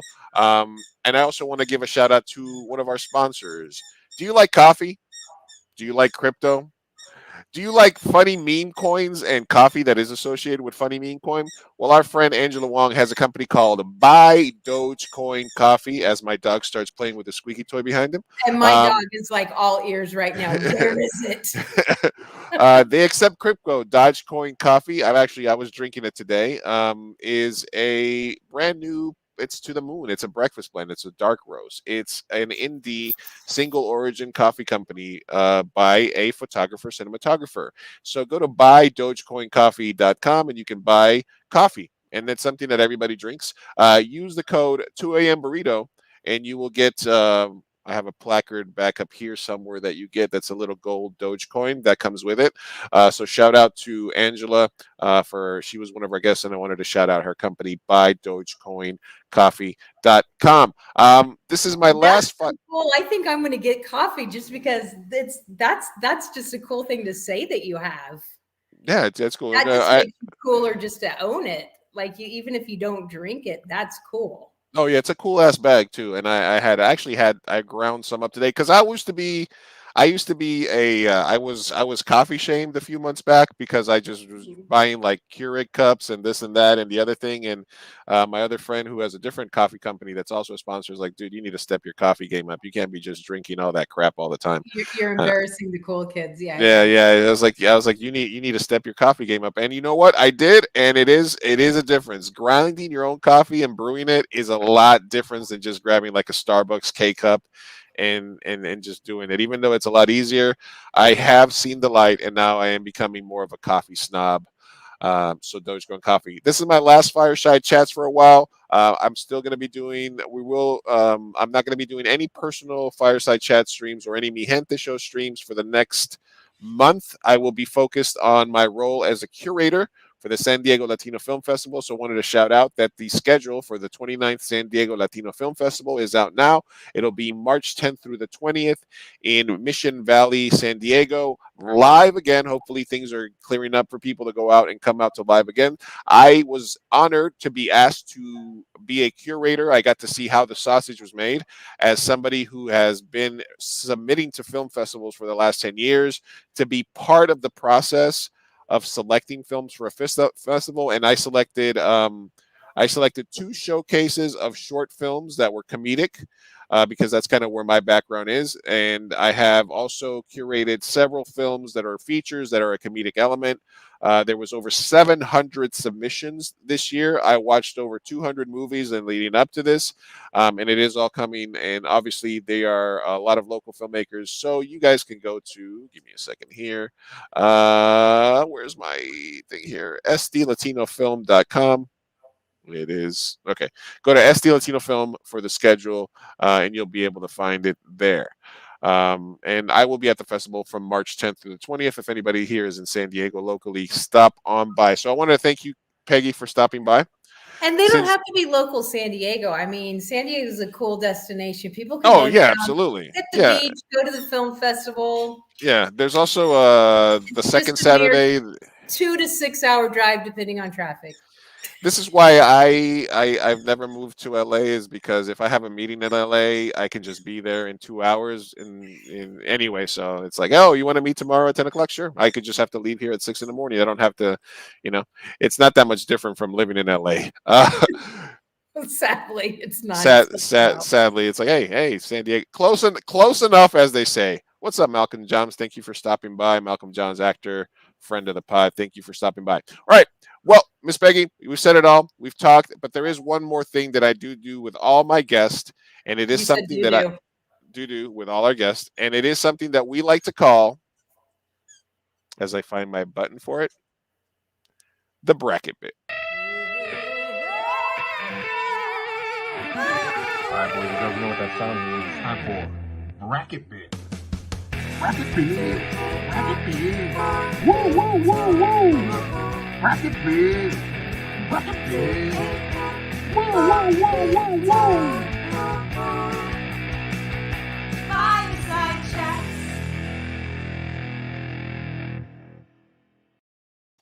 That is right, boys. I'm super scared. Go ahead. No, it's okay.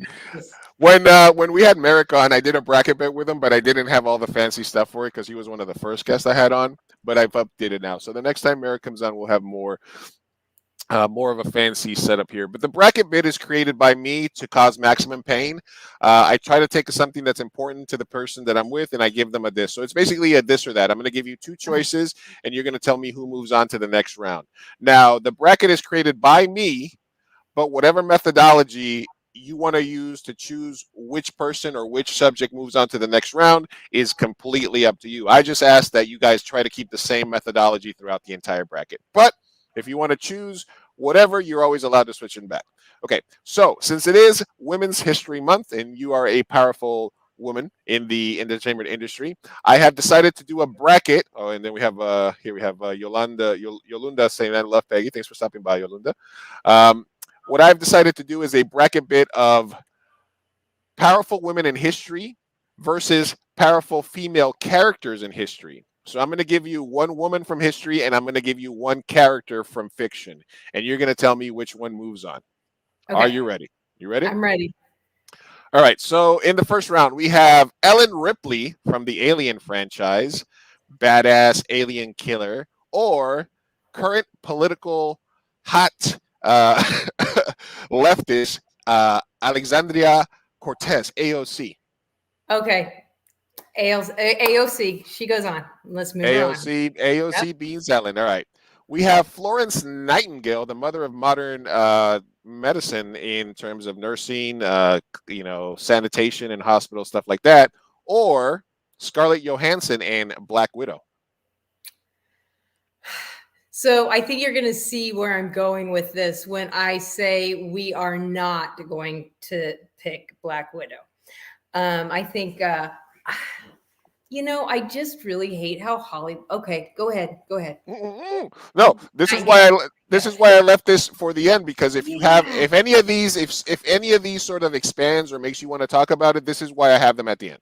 So I totally, absolutely think a woman should be appreciated for being a beautiful sex symbol and all these things. But you know what's really sexy is somebody with a brain that changes history. That's just me. Okay, so Florence. So hey, if you're using that, then All right. go with it. All right. All We right. have Trinity from the Matrix franchise, or Ooh, we have Marie Curie. Trinity. I know we were supposed to keep on the same theme. Come You're on, it's Trinity. you're allowed to switch back and forth. Like I said, your methodology is up to you.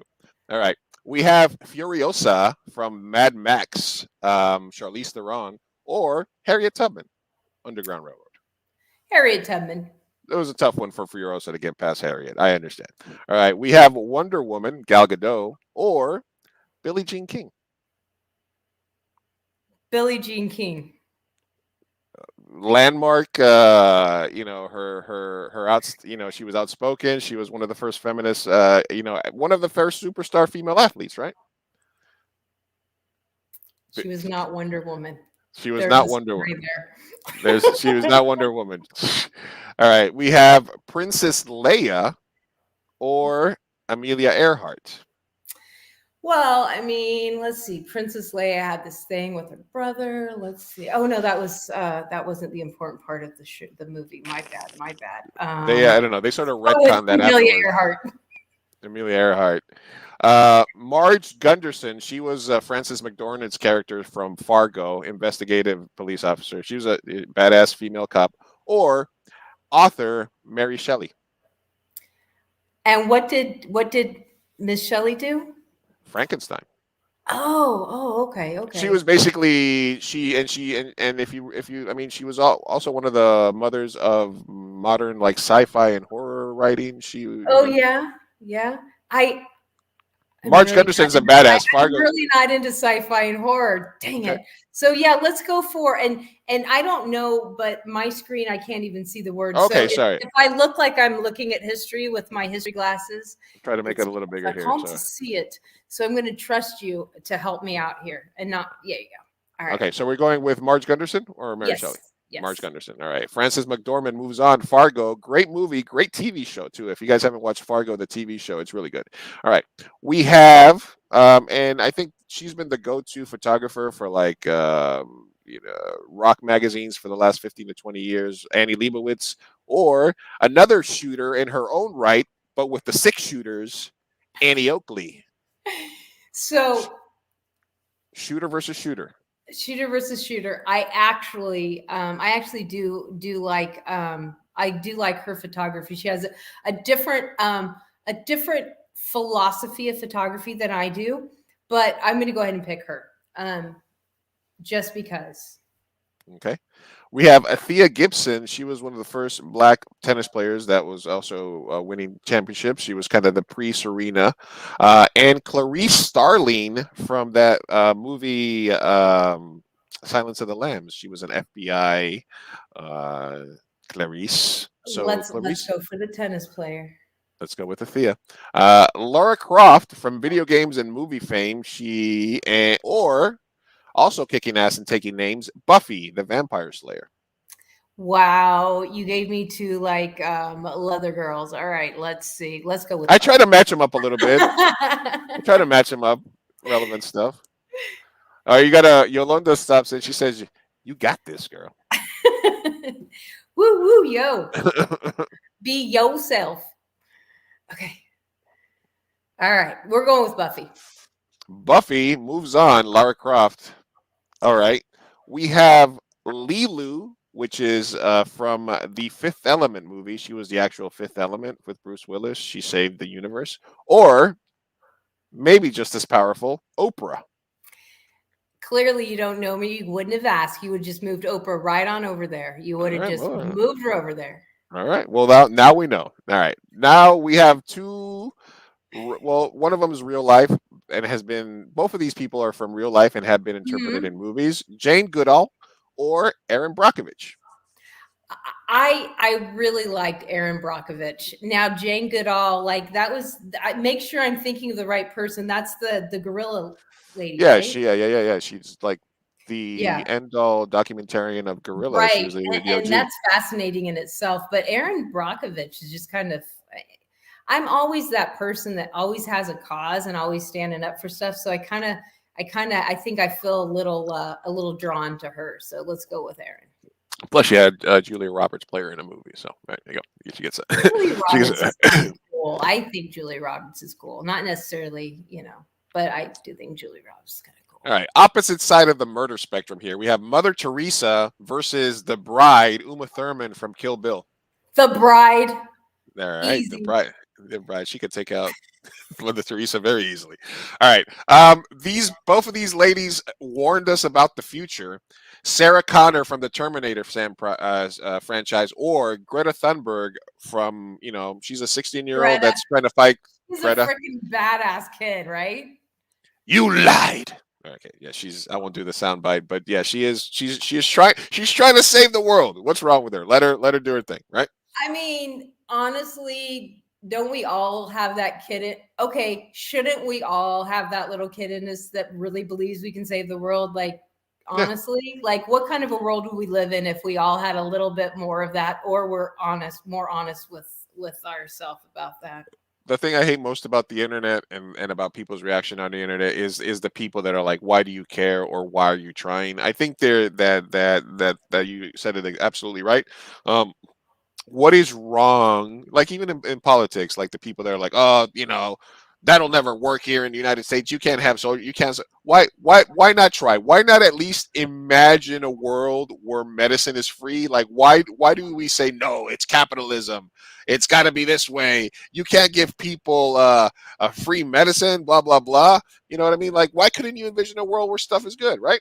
And I mean, she could be the poster child for privilege on every single level, but still, at least she's doing something with it. I mean, she's not playing with Barbie dolls and, whining about that she's cuter than the other girls. She's out there traveling the world. I mean, come on.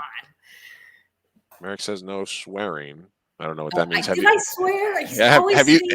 Have you you've been in my movies, Merrick? What do you mean no swearing? I hope that wasn't. I'm just kidding. All right, so moving on. Merrick knows who's got the sailor mouth in the family. Yeah. Thelma and Louise, they went out with a bang. Or Cleopatra. Oh, you didn't give me very good choices on this one. Let's go with Thelma and Louise. Thelma and Louise, move on. It feels like real girl power. Let's just, let's do that. Let's go. Empowering themselves to drive off the cliff. Spoiler alert. Katniss Everdeen from the Mockingbird franchise. Oh, I had teenagers in that time, or young teenagers in that. Boy, did or the Iron Lady, Margaret Thatcher.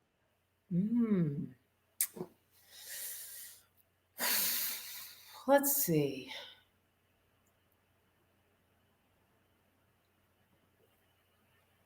And this is the last bracket. I'm thinking of the long game here. I'm like trying to. Yeah, this is where people. The long game here. This is I like I said, the bracket bid is created for scientific purposes and to create maximum pain. And it's always fascinating to me how people's methodology changes based on who they chose first, and then what they see, and then they start looking at matchups, and then I love that part. This is the all right. Let's Peggy. You are my rat in the maze. I'm an Aquarian, so Aquarius. So I don't really have I can see everything from every angle. So I don't have one path I stay on. All right, Katniss moves on. Hopefully, she'll find Peeta in the next round. All right, so we got Katniss versus Thelma and Louise. All right. Oh, we're going back up the bracket. Okay. Yeah. All right, Katniss. We got Greta versus the Bride. Greta. We have Oprah or Erin. Oprah. And then we got Athea Gibson or Buffy. Let's go with Athea. Oh, that's Annie Leibovitz or Marge Gunderson.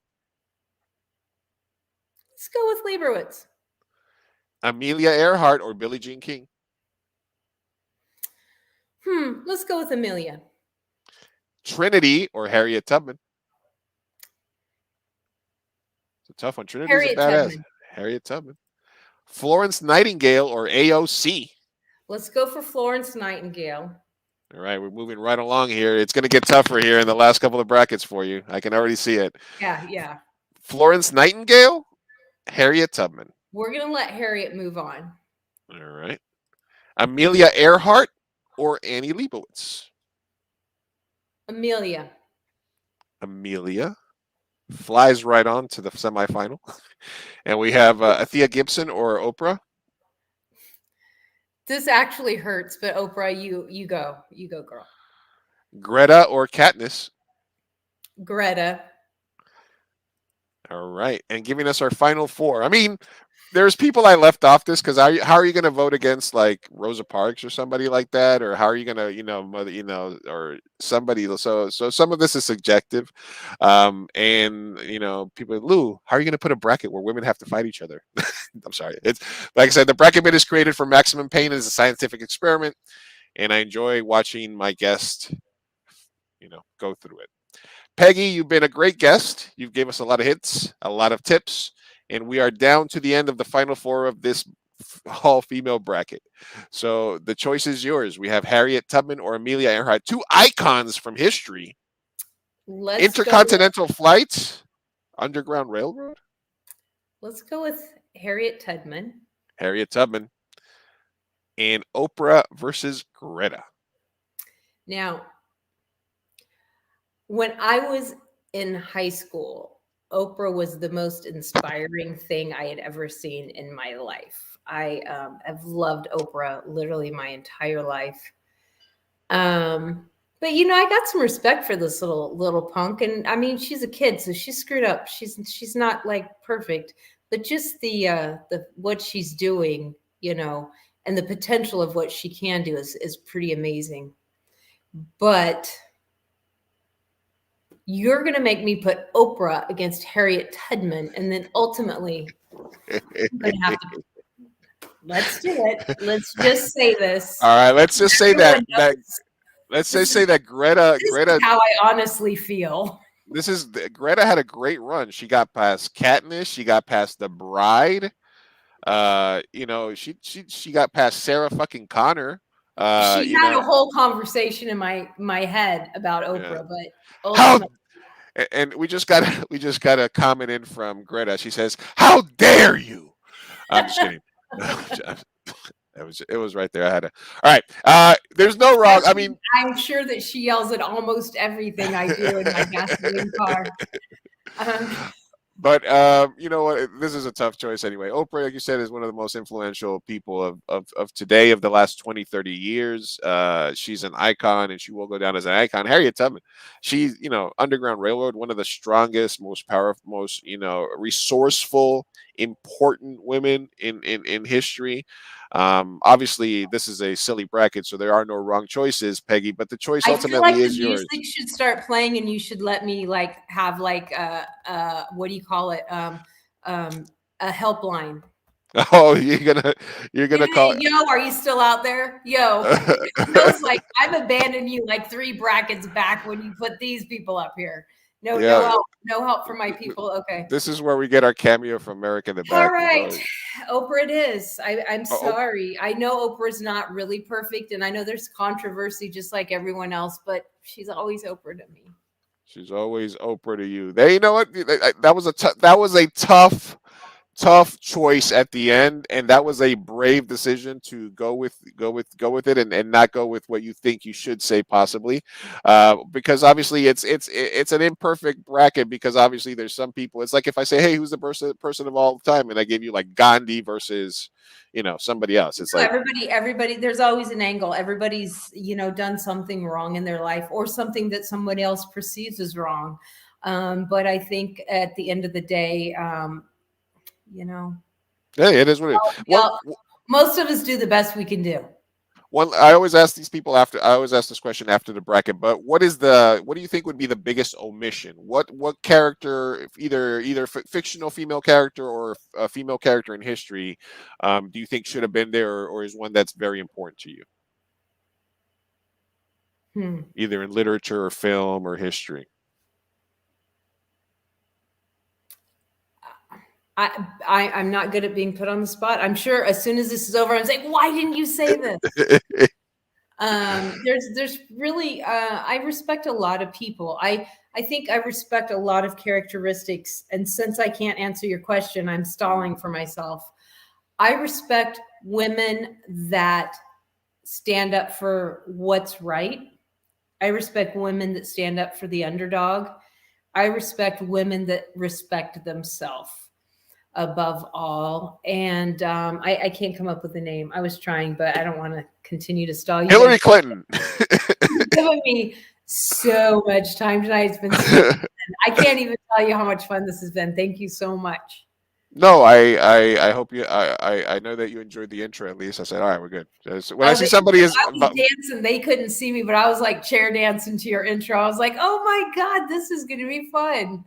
Well, like I said, I appreciate you taking the time, Peggy. I know we had to reschedule it a couple of times because of my schedule, but you rescheduled on me a lot. Like, I'm just saying, like I mean, no. But it was. Life happens. It happens. It happens. But I did want to make sure that I got you. That we got you. And what an honor! Can I say one more thing before we go? Yeah, absolutely. March is not just Women's History Month. It is also Lymphedema Awareness Month.